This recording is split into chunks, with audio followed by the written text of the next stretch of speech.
তোমরা সকলেই জানো যে আজকে যে 10টা স্কুল আজকে এসেছে, আমরা কিন্তু আজকে পরিবেশ দপ্তর এবং পশ্চিমবঙ্গ দূষণ নিয়ন্ত্রণ পর্ষদ, আমরা সারা পশ্চিম বাংলাতেই কিন্তু এই ধরনের অনুষ্ঠান করছি। অর্থাৎ করার প্রয়োজনীয়তা যে পরিবেশ সংরক্ষণে চাই জীবনশৈলীর পরিবর্তন। অর্থাৎ আমরা যে লাইফস্টাইলটা আমরা ফলো করি, সেটাকে আমরা কিভাবে অভিমুখটাকে পরিবর্তন করা যায় এবং কতটা সেটা ইকো ফ্রেন্ডলি করা যায়, তার জন্য আমরা কিন্তু একটা ইনফর্মাল এডুকেশন তোমরা বই পড়ছো, তোমরা স্কুলে মাস্টারমশাইরা আছেন, শিক্ষিকারা আছেন, তাদের কাছ থেকে তোমরা পরিবেশ সম্পর্কে জানতে পারছো। কেউ জার্নালও পড়ো বা সংবাদ মাধ্যমের মাধ্যমেও তোমরা জানো। কিন্তু আমরা আজকে সরকারি দপ্তর থেকে একটা ইনফর্মাল এডুকেশন তোমাদের কাছে দিতে চাইছি যে পরিবেশ সংরক্ষণ করতে গিয়ে আমাদের যে জীবনযাত্রা আছে, সেই জীবনযাত্রাকে কিভাবে আমরা পরিবেশমুখী অর্থাৎ ইকো ফ্রেন্ডলি করা যায়, তার জন্যই কিন্তু আজকের এই অনুষ্ঠান। আমরা যে 10টি স্কুল আজকের এখানে এসেছেন, তাদের পশ্চিমবঙ্গ দূষণ নিয়ন্ত্রণের পর্ষদের পক্ষ থেকে এবং পরিবেশ দপ্তরের পক্ষ থেকে তাদের সাদর অভ্যর্থনা করছি যে তোমরা এখানে এসেছো, এবং যে সমস্ত টিচার ইনচার্জ এসেছেন তাদের আমি অত্যন্ত ধন্যবাদ জ্ঞাপন করছি দপ্তরের পক্ষ থেকে। আজকে আমাদের মধ্যে আছেন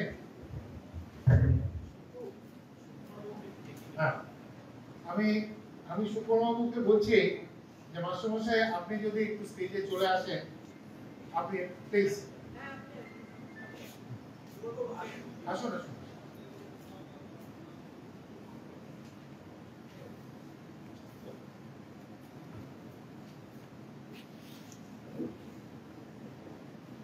আমাদের মধ্যে আছেন আজকে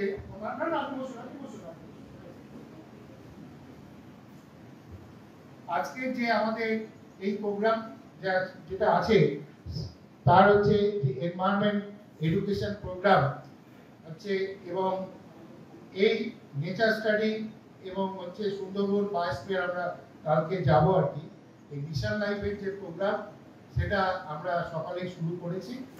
আজকে আমাদের স্টেজের মধ্যে যারা আছেন তাদের আমাদের বাঁ দিক থেকে আমার বাঁ দিক থেকে বা তোমাদের ডান দিক থেকে আমাদের ভিডিও স্যার আছেন, গোসাবা ব্লকের ভিডিও স্যার, তারপরে এসডিও সাহেব আছেন, এবং আমাদের শ্রদ্ধেয় doctor Kalyan Rudra chairman sir, West Bengal pollution control board, এবং তারপরে আমাদের আছেন আমাদের additional chief secretary department of environment এবং ফিশারিজ ডিপার্টমেন্ট আমাদের রোষ্টি সেন ম্যাডাম। আমাদের মধ্যে আছেন সমরজিৎ সেনগুপ্ত, তিনি x officio additional secretary of the government of West Bengal, এবং আমাদের মধ্যে আছেন প্রাক্তন হেড মাস্টারমশাই, আমাদের মাস্টারমশাই হিসেবে আমি বলছি মাস্টারমশাই সুকুমার খড়া সাহেব।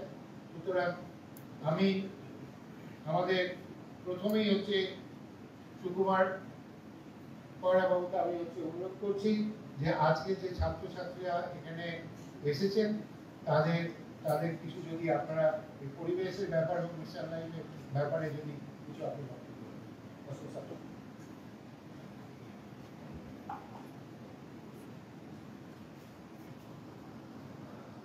আমি প্রথমে আজকের এই যে একটা সুন্দর একটি বিষয় নিয়ে 10টি স্কুলের ছেলেমেয়েরা এসেছে তোমরা এবং মাস্টারমশাই দিদিমণি যারা এসেছেন, এই এখনই অনুষ্ঠান শুরুতে যারা রয়েছেন, ওয়েস্ট বেঙ্গল পলিউশন কন্ট্রোল বোর্ডের আমাদের শ্রদ্ধেয় অনারেবল চেয়ারম্যান আছেন ডক্টর কল্যাণ রুদ্র, এবং যাদের নাম আমরা শুনলাম, আমাদের অনারেবল ম্যাডাম রোশনি সেন রয়েছেন অ্যাডিশনাল সেক্রেটারি, এবং আমাদের যিনি বলছিলেন, এবং আমাদের সেক্রেটারি রয়েছেন সমঞ্জিত বাবু, এবং আমাদের এবং ওয়েস্ট বেঙ্গল পলিউশন কন্ট্রোল বোর্ডের সংশ্লিষ্ট পদস্থ ব্যক্তিবর্গ যারা রয়েছেন, সকলকেই আমি আমার শ্রদ্ধা, সম্মান এবং ছাত্রছাত্রীদের শুভেচ্ছা জানিয়ে যেটুকু বলার, আমি খুব কৃতজ্ঞ এবং আমি ওয়েস্ট বেঙ্গল পলিউশন কন্ট্রোল বোর্ডের কাছে যে আমার একটা ভালো লাগা জানাচ্ছি যে সুন্দরবনের এরকম একটি প্রান্তিক এলাকার স্কুলগুলোকে নিয়ে এরকম একটি মডেল এক্সিবিশন এবং নেচার স্টাডি ক্যাম্পের জন্য দুদিনের ব্যবস্থা হয়েছে বলে। কারণ সুন্দরবনের স্কুলগুলো আমি দীর্ঘকাল প্রায় 50 বছর থাকাকালীন ধীরে ধীরে এরা অনেকখানি এগিয়ে আসছে ছাত্রছাত্রীদের, তাদের মেধা, তাদের পরিবেশ রক্ষা, বিভিন্ন রকম অ্যাক্টিভিটিস নিয়ে। তো এদের আমরা চাইছিলাম ঠিক এই মুহূর্তে যে বেশ কিছু স্কুল বা ছাত্রছাত্রী কোথাও একটা শিক্ষা জগতে কোথাও একটা গ্যাপ চলছে, একটা সংকটে রয়েছে, একটা ট্রানজিট পিরিয়ড চলছে, যে কোথাও একটা আমাদের প্রযুক্তি, মোবাইল এই সব দিকে শিক্ষাটা চলে গেছে, সেইগুলোতে বেশি ইনভলভ হয়ে যাচ্ছে। কিন্তু এদের যে অ্যাক্টিভিটি বেসড এডুকেশন, নিজেরা হাতে নাতে করে কিছু ভাবা, চিন্তা ভাবনা করা একটা সময় ছিল, আমরা বুঝিয়েছিলাম, সেটা কিন্তু বোধহয় কোথাও কোথাও ঘাটতি হচ্ছে, কমে যাচ্ছে।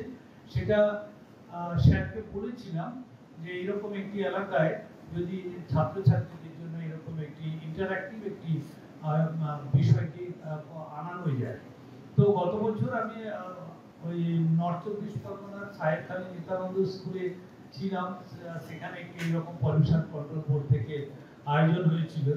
তো দেখেছিলাম সেখানকার ছাত্রছাত্রীরা অনেক বেশি উজ্জীবিত এগুলো তৈরি করার জন্য। এটা খুবই প্রয়োজন। আজকের দিনে যে একটা ধারাবাহিক স্কুলের চাপ দেওয়ালের মধ্যে এডুকেশন চলে, তার থেকে বেরিয়ে ছাত্রছাত্রীরা যখন নিজেরা কিছু বানাচ্ছে, নিজেরা করছো, তোমরা নিজের একটা ভাবছো, এই যে একটা অ্যাওয়ারনেস হচ্ছে। আর এই যে 10টা স্কুলের ছেলেমেয়েরা এক জায়গায় হয়েছে, এই ব্যবস্থাটা যে হয়েছে, সুযোগটা পেয়েছো, এতে একটা স্কুলের ছেলেমেয়েরা আর একটা স্কুলের ছেলেমেয়েরা আইডিয়াটাকে এক্সচেঞ্জ করতে পারছো, অর্থাৎ দেখতে পাচ্ছ, বুঝতে পারছো যে ওরা এই আইডিয়াটা করেছে, আমি এটা করতে পারতাম।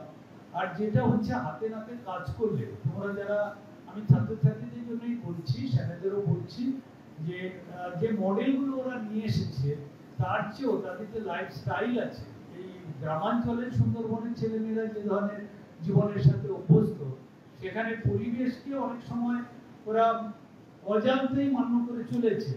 এখন এই অ্যাওয়ারনেসটা এসেছে, নিজেরা রক্ষা করছে, তার বাবা মারা অনেকটা সচেতন হয়েছে। একটা সময় 90 দশকে যখন আমরা স্কুলগুলোতে করেছিলাম, প্রায় বাড়ি এলাকায় যারা আছো তারা জানো যে নেচার ক্লাব ছিল 24টা 25টা মতো।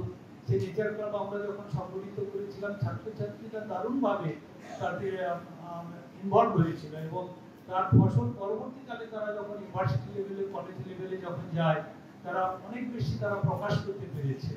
এই যে সঞ্চালনটা ঘটেছিল, তারা ছোটবেলায় স্কুল লাইফে এইগুলো করার সুযোগ পেয়েছিল বলে, বাইরে আসার সুযোগ। ওরা জানতোই না যে দুর্নীতির মতো এরকম একটা জায়গায় ওদের নিজেদের এলাকায় যাতায়াত করে না, এরকম একটি অবস্থায় তারা সেখানে এলো, এই দুদিনের ট্রিপ, আবার বায়োস্ফিয়ারটা দেখতে যাবে, সুন্দরবনকে দেখতে যাবে। এদের এর ভেতরে যে একটা ইমপ্লয়েড এডুকেশনটা থাকে, সেটা কিন্তু ছেলে মেয়েদের খুব কাজে লাগে। তো এটা আমি দেখেছি, ছোট ছোট ছেলেমেয়েরা পরিবেশকে রক্ষা করার জন্য অনেক বেশি সচেতন। আমরা বড়রা তো যা পরিবেশের ক্ষতি করি, কিন্তু ছোটদের আমি চেয়েছিলাম যে আমার অনেক ছেলে মেয়ে এখনো আছে বাড়িতে, যারা কখনো গেছে, ওরা আমার গাছ প্রকল্প নিজেরা হাতে নাতে করে, গাছ লাগিয়ে, বা যে লাইফ প্ল্যান গুলো আজকে বলছিলেন যে জীবন শৈলী, আমাদের যে প্রতিদিনের জীবন কাটাতে হয়, তার সাথে পরিবেশকে কি করে মিশিয়ে পরিবেশকে রক্ষার কথা ভাবতে পারে, যেটা বাবা মারা হয়তো করছে, কিন্তু তারা সঠিকভাবে হয়তো জানে না। যে ছেলেকে ওই বাঁশ দিয়ে তৈরি করেছো, তার বাবা মা ওই স্কিলটা জানে না, ওই দক্ষতাটা। এই প্রজেক্টটা যদি না হতো, মডেলটা যদি না আনতে, তুমি প্রথমে এটা শিখতেই যেতে না, যে সেটা শিখলে যে এটাকে এইভাবে করা যায়, অথচ থার্মোকল না লাগিয়ে, প্লাস্টিক না লাগিয়ে আমি এটা করতে পারতাম, হাতের কাছেই আমার রিসোর্স রয়েছে। এইগুলো ছাত্রছাত্রীদের যত বেশিটা ওরা জীবনের সাথে মিশিয়ে নিতে পারে, তার জন্য এরকম একটি যে ব্যবস্থা হয়েছে, বা তোমরা যারা ছাত্রছাত্রীরা এসেছো, এটা যারা সুযোগ পেলে আরো অনেক কিছু জানবে, তোমরা অনেক কিছু পেয়েছো আজকে, অনেকে যখন বলবেন অনেক কিছু তোমরা লিখে রাখবে, জানবে, এটা তোমার জীবনে অনেক বড় কাজে লেগে যাবে। তো আমি ওয়েস্ট বেঙ্গল পলিউশন কন্ট্রোল বোর্ডকে আমি ধন্যবাদ জানাই। তোমরা যে এসেছো ছেলে মেয়েদের, তোমরা খুব ভালো কাজ করছো। আরও যাতে এই ধরনের প্রোগ্রামে একদম নিজের হাতে হাতে তৈরি যে বিজ্ঞান আজকে যে অ্যাক্টিভিটি বেসড হয়েছে সেইটা যতটা করবে তত হাতে হাতে কাগজের চেয়ে অনেক বেশি তোমার জীবনের শিক্ষায় যুক্ত হয়ে যায়। সকলকে ধন্যবাদ, নমস্কার।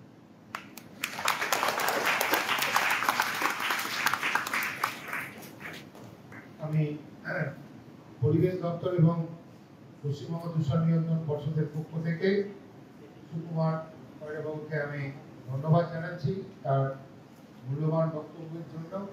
কারণ আজকের মডেলের মধ্যে তোমরা জল সংরক্ষণের ব্যাপারই হচ্ছে তোমরা বেশি গুরুত্ব দিয়েছ এবং জলের চাহিদা যেভাবে বাড়ছে কীভাবে তাকে সংরক্ষণ করা যায় সেটা তোমরা আজকে হাতে কলমে সেটা তুলে ধরেছো এবং সেটা তোমরা তোমাদের এক্সিবিশনের মাধ্যমে সেটা দেখিয়েছো। এখন আমি অনুরোধ করব হচ্ছে আমাদের কাছে আমাদের মধ্যে আছে হচ্ছে মিঠুন বিশ্বাস, তিনি IAS officer, sub divisional officer Canning ব্লকের হচ্ছে Canning sub division, south 24 Pargana district. আমি ওনাকে অনুরোধ করব কিছু বলার জন্য, please.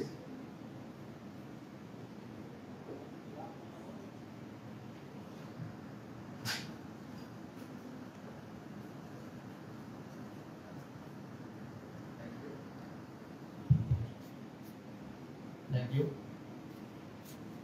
Namaskar.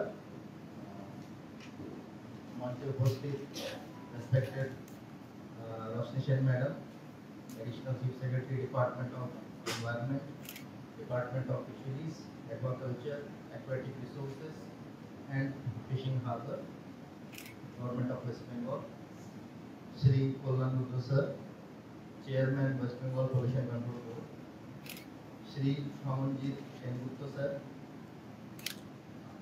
ex officio Additional Secretary of Government of West Bengal, Shri Subroto Ghosh, OSD in West Bengal Pollution Control Board, Vishwarup Bishwas, আমাদের ভিডিও গোসালা সহ সবাইকে আমি নমস্কার জানাই। মঞ্চের সামনে যারা ছাত্রছাত্রী এবং আমাদের টিচার ইনচার্জ আছেন তাদেরকেও শুভেচ্ছা এবং অভিনন্দন জানাই। আজকের এই প্রোগ্রামটার জন্য বিশেষ করে ধন্যবাদ জানাই আমাদের West Bengal pollution control board এবং ডিপার্টমেন্ট অফ এনভায়রনমেন্টকে, যারা এই ক্যাম্পের জন্য, এই নেচার স্টাডি ক্যাম্প অ্যান্ড ওয়ার্কশপের জন্য আমাদের সুন্দরবনটাকে চুজ করেছে। এবং আমার এটা মনে হয় যে সুন্দরবনের থেকে এটা হয়তো বেটার কোনো প্লেস হতে পারে না এই ক্যাম্পের জন্য। আমি ক্যানিং সাব ডিভিশনের পক্ষ থেকে আপনাদের সবাইকে অভিনন্দন জানাই এবং স্বাগত জানাই। আজকে এই বিষয়টা নিয়ে, যে বিষয়টা নিয়ে আমরা এখানে সবাই এসেছি সেটা হচ্ছে মিশন লাইফ। এবং দেখা যাচ্ছে কি মিশন লাইফ আমাদের ওয়ান অফ দ্য পার্ট, যেখানে আমরা সাস্টেনেবল লাইফস্টাইলের দিকে কিভাবে এগোবো সেটা নিয়ে আমরা কিভাবে কোন কোন থিমে কাজ করব সেটা আমাদের মিশন লাইফের আন্ডারে নোটিফাই করা আছে। এই মিশনের আন্ডারে 7টি থিম আছে, যে থিমের বেসিসে আমাদের এই মিশনটাকে এগিয়ে নেওয়া হচ্ছে। সেটি হচ্ছে save energy, save water, say no to single use plastic, reduce waste, reduce e-waste, electronic waste, adopt sustainable food system and adopt healthy lifestyle। এই 7টি থিমের উপরে বেসিক্যালি আমাদের এই লাইফ মিশনটা চলছে। আমি আশা করব আজকে আমরা সবাই খুব ভালো ওয়ার্কিং মডেল, কয়েকটা মডেল দেখেছি আমাদের এক্সিবিশনে, এবং আপনারা যারা স্কুল থেকে এসেছেন সবাই ওয়ার্কিং মডেল বা বিভিন্ন nature conservation, rain water conservation এবং কিভাবে নতুনভাবে আমরা একটা রোড বা ইত্যাদি দিয়ে আমরা কিভাবে ইলেকট্রিসিটি জেনারেট করতে পারি সেরকম একটা আইডিয়া সামনে রেখেছে। সবাই এই সব মডেলগুলোকে দেখে খুব ভালো লাগলো, এবং আমার এটা মনে হয় যে এই ওয়ার্কশপের দ্বারা আমরা সবাই অ্যাটলিস্ট একটু ইন্সপায়ার হব সাস্টেনেবল লাইফস্টাইলটাকে আমরা একটু নিজেদের জীবনে অ্যাডপ্ট করার জন্য। আমি নিজের বক্তব্য বেশি বড় করবো না। আমি খুবই এক্সাইটেড রোজর কল্যাণ স্যারকে এবং আমাদের ম্যাডামকে শোনার জন্য। আশা করি ওনারা বিষয় নিয়ে অনেক কিছু আলোকপাত করবেন। আমি আমার বক্তব্য এখানে শেষ করছি। আপনাদের সবাইকে আবার স্বাগত জানাই। থ্যাংক ইউ, ধন্যবাদ। আমরা একটু আমাদের রেসপেক্টেড গেস্ট আমরা সবাইকে একটু সম্বোধনা করব।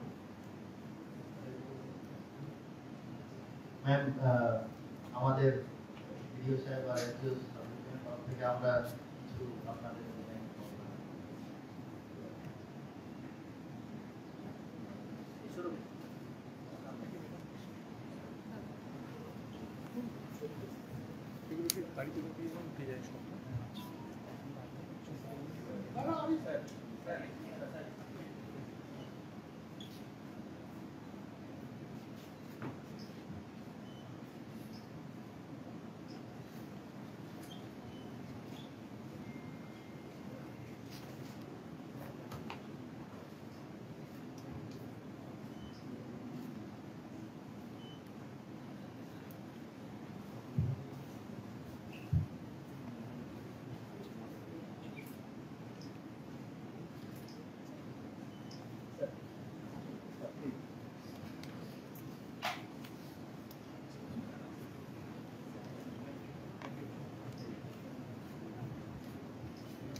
ছাত্রছাত্রীরা তোমরা এসডিও সাহেবের নিশ্চয়ই বক্তব্য শুনলে এবং উনি খুব প্রাঞ্জল ভাবে যে 7টি বিষয়, যে মিশন লাইফের যে মিশন, সেই মিশনকে আমাদের কিন্তু হচ্ছে এটা সামনে রেখে এটা কিভাবে পরিবেশকে সংরক্ষণ করা যায় সেটা উনি বুঝিয়েছেন। যে বিষয়গুলি তিনি হচ্ছে তোমাদের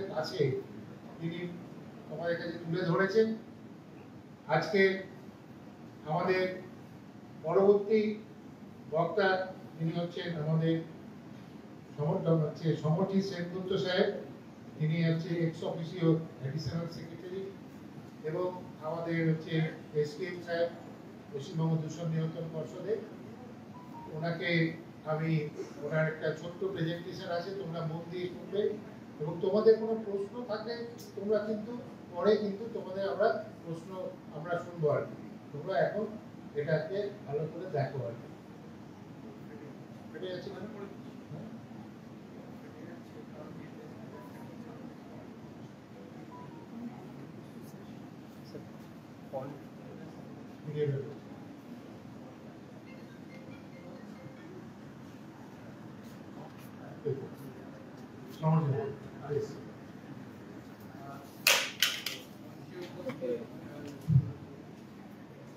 পশ্চিমবঙ্গ সরকারের অ্যাডিশনাল চিফ সেক্রেটারি পরিবেশ দপ্তর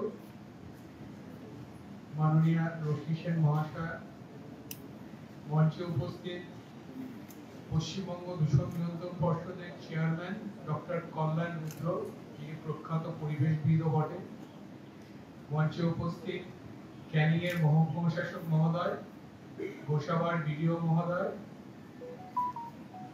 আমাদের শ্রদ্ধেয় সুকুমার পয়রা মহাশয়, যিনি এখানকার স্কুলের প্রিন্সিপাল ছিলেন, উপস্থিত শ্রী সুব্রত ঘোষ মহাশয়, আমার কলিগ এবং আমাদের ওএসডিএম অবসরপ্রাপ্ত চিফ ইঞ্জিনিয়ার, আমার সামনে উপস্থিত 10টি স্কুলের ছাত্রছাত্রী, তাদের মাস্টার মশাই এবং সংবাদপত্র থেকে যারা এসেছেন সেই বন্ধুরা এবং এই ভেন্যুর ব্যবস্থাপক। আমি এখানে আসার আগে যখন দেখলাম যে আমাকে বলতে হবে এবং মূলত অডিয়েন্স যেহেতু বাচ্চা কাচ্চারা, তখন আমি ভাবলাম যে ওদেরকে একটুখানি কাজে লাগতে পারে এমন কিছু বিষয় কিন্তু বলা যায়। ভাবতে ভাবতে একদিন সকালে ফেসবুক খুলে দেখলাম পাথর প্রতিমা নীলাঞ্জন মিশ্র, যে সমাজকর্মী, সুন্দরবন নিয়ে প্রচুর কাজ করে, সে কান্নাকাটি করছে ফেসবুকে যে সব কাকড়া খেয়ে ফেলবে। মানুষ এত কাঁকড়া খেয়ে ফেলছে যে কিস্টোন স্পিসিসটাই চলে যাচ্ছে সুন্দরবনে। এবার ফেসবুকে এই নিয়ে ঝগড়া হচ্ছে, কাঁকড়া কি কিস্টোন স্পিসিস? কাঁকড়ার কি সুন্দরবনের প্রয়োজন আছে, না কাঁকড়া আমাদের খাওয়ার জন্য প্রয়োজন আছে? এই বিতর্ক দেখে আমার মনে হলো যে কিস্টোন স্পিসিস বিষয়টা নিয়ে একটু আলোচনা করা হয়। কিস্টোন প্রজাতি কাকে বলে? আমরা সবাই গুরুত্বপূর্ণ একটা ইকোসিস্টেম, আমাদের সবারই ভূমিকা আছে, একটা কীটেরও ভূমিকা আছে, একটা পোকারও আছে, পাখিরও আছে, সবার আছে। কিন্তু কিছু কিছু প্রজাতি আছে এক একটা ইকোসিস্টেমে, যারা সেই ইকোসিস্টেমটাতে পুরো তৈরি করে রাখতে বা সেটাকে টিকিয়ে রাখতে মূল ভূমিকা পালন করে। তারা যদি না থাকে সেই পুরো ইকোসিস্টেমটা ভেঙে পড়বে, তাকেই বলা হয় কিস্টোন প্রজাতি। ওই ছবিতে দেখো একটা ওই গেট মতো আছে, ওই উপরে যে পাথরটা আছে টপে, ওই পাথরটা যদি ভেঙে পড়ে যায় পুরো গেটটা ভেঙে পড়ে যায়। কিস্টোন প্রজাতি সেরকম, যেটা ভেঙে পড়ে গেলে বা নষ্ট হয়ে গেলে পুরো সিস্টেমটা ভেঙে যাবে।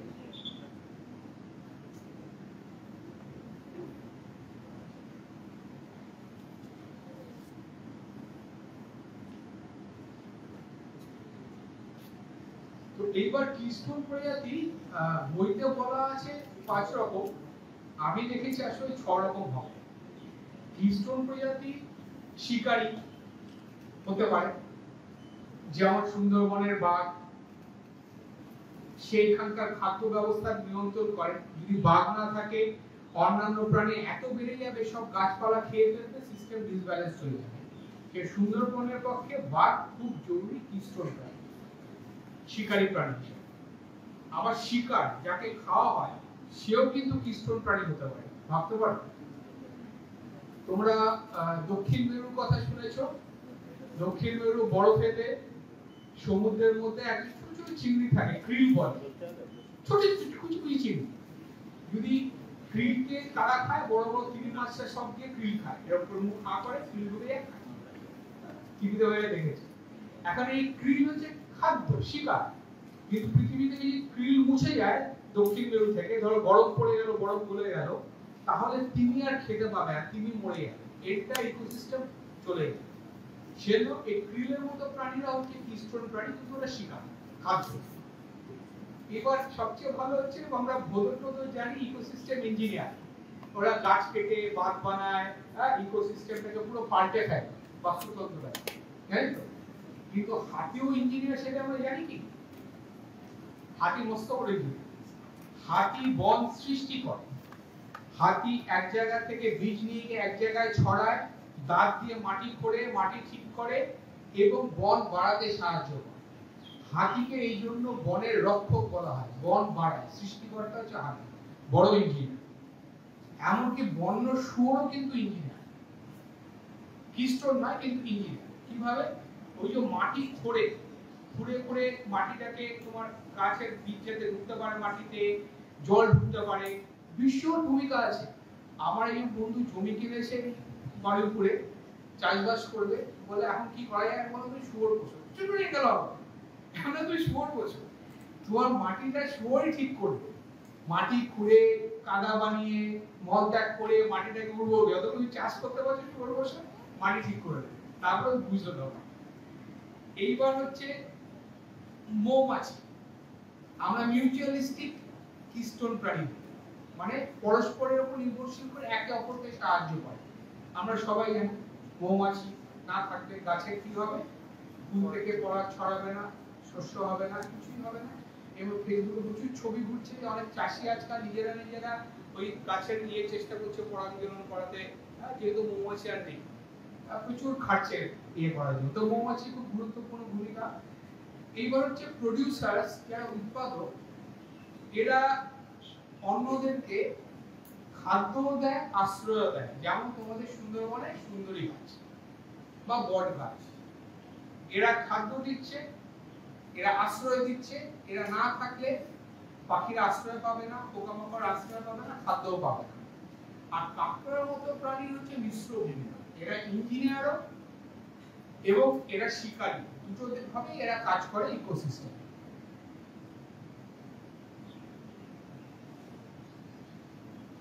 এবার সুন্দরবনের কাঁকড়া 4টে ভূমিকা পালন করে। একটা হচ্ছে পচা পাতাগুলো খেয়ে ফেলে মাটির মধ্যে মিশিয়ে দেয়, মলত্যাগ করে মাটিটা উর্বর করে দেয়।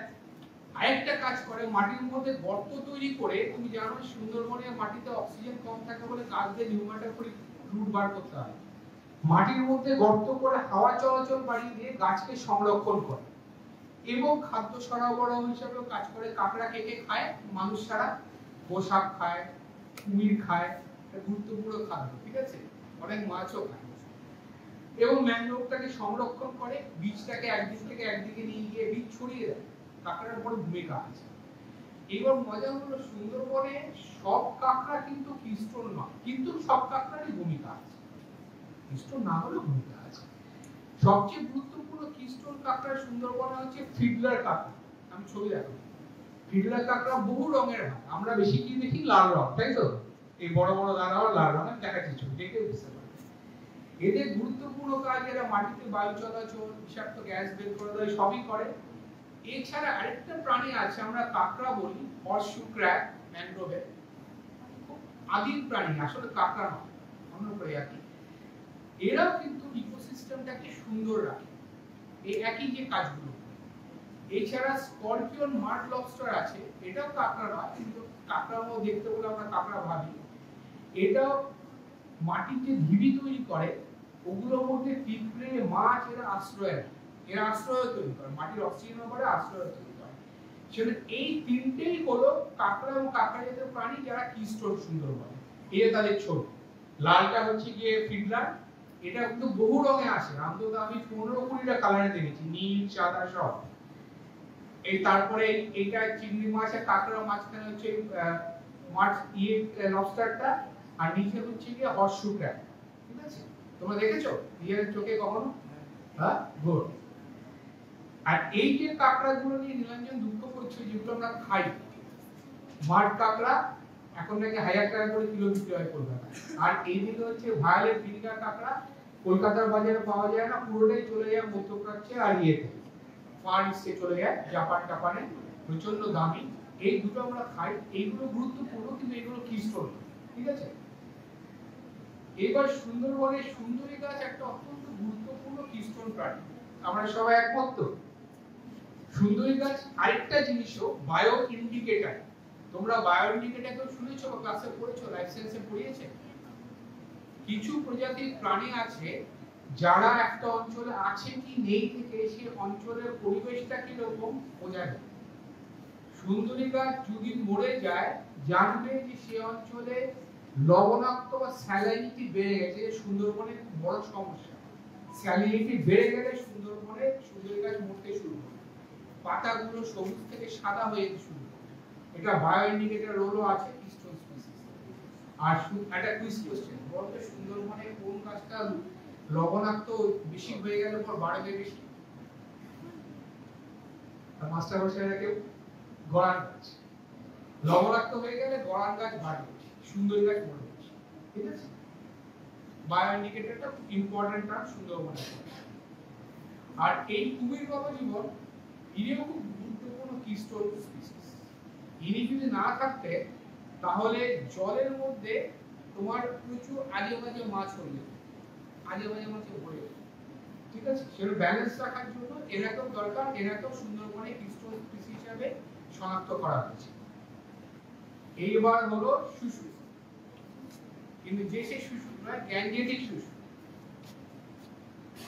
এই গুরুত্বপূর্ণ কেন বলতো? একে আসলে বলা হয় জলের বাঘ। জলের সমস্ত আর অপ্রয়োজনীয় মাছ, যে মাছ সংখ্যা বেড়ে গেলে জলের ভারসাম্য নষ্ট হয়ে যাবে, বায়োলজিক্যাল অক্সিজেন ডিমান্ড বেড়ে যাবে, ডিজলভড অক্সিজেন জলে কমে যাবে, সেটা কন্ট্রোল করার জন্য গ্যাঞ্জেটিক ডলফিন খুব গুরুত্বপূর্ণ কিস্টোন স্পিসিস। এবং এটা বায়ো ইন্ডিকেটর। বায়ো ইন্ডিকেটর কারণ জলে যদি বেশি লবণ এসে যায়, এটা টেকে চলে যায়, সুন্দরবন থেকে এগুলো চলে যাচ্ছে, লবণ বেশি হয়ে গেছে। আর চট করে দেখিয়ে দিই, এছাড়া সুন্দরবনে এই ডলফিন ও পরপোজ গুলো রয়েছে, কিন্তু এগুলো কিস্টোন কেন নয়? কারণ এগুলো লবণাক্ত জলে সমুদ্রে বেশি থাকে, সুন্দরবনে ব্যাট আছে।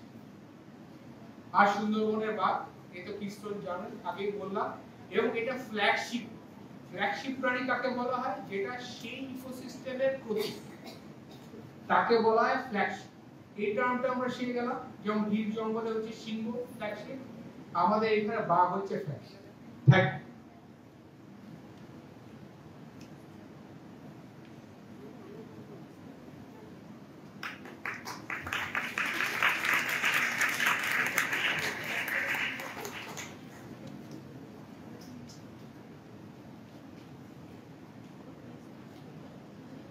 সমরজিৎ খুব এই তোমরা কিরকম বুঝতে পেরেছো তো আজকে? শোনো ছাত্ররা, তোমরা নোট নাও, তোমাদের একটা নোটবুক আমরা দিয়েছি এবং এই নোটবুক আজকে দেখো একটা ক্রিস্টাল স্পিসিস নিয়ে সুন্দরভাবে উনি ব্যাখ্যা করেছেন এবং শিকার এবং শিকারীর মধ্যে যে খাদ্য শৃঙ্খল আছে সেই খাদ্য শৃঙ্খল যাতে ব্যাহত হলে বাস্তুতন্ত্রের তার উপর কিভাবে প্রভাব পড়তে পারে সেটা অত্যন্ত প্রাঞ্জল ভাষায় তিনি হচ্ছে ব্যাখ্যা করলো তোমাদের কাছে।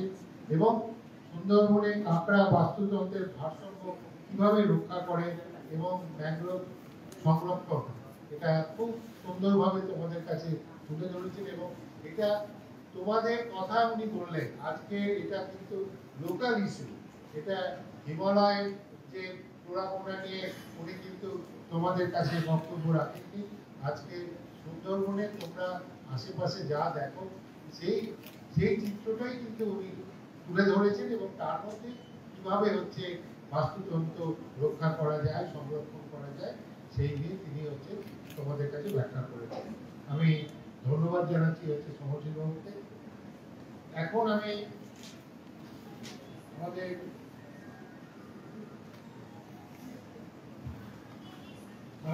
ম্যাডাম রোশনি সেন ম্যাডামকে, আমাদের যিনি রোশনি সেন ম্যাডামকে অ্যাডিশনাল চিফ সেক্রেটারি আমাদের ডিপার্টমেন্ট অফ এনভায়রনমেন্ট এবং fisheries, agriculture, aquatic resource and fishing harbour, government of West Bengal, আমি ওনাকে হচ্ছে অনুরোধ করব যে হচ্ছে কিছু বলার জন্য।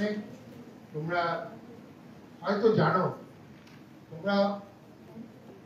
তোমরা হচ্ছে যে ছাত্রছাত্রী যারা আছো, ওনার কিন্তু হচ্ছে যখন উনি স্টুডেন্ট ছিলেন, উনি হাই সেকেন্ডারিতে হচ্ছে ফার্স্ট গার্ল হয়েছিলেন। সুতরাং ওনাকে যে আজকে আমরা পেয়েছি ওনাকে, আমি তার জন্য তোমরা একটা ওনাকে আচ্ছা একটা হাততালি দিয়ে তোমরা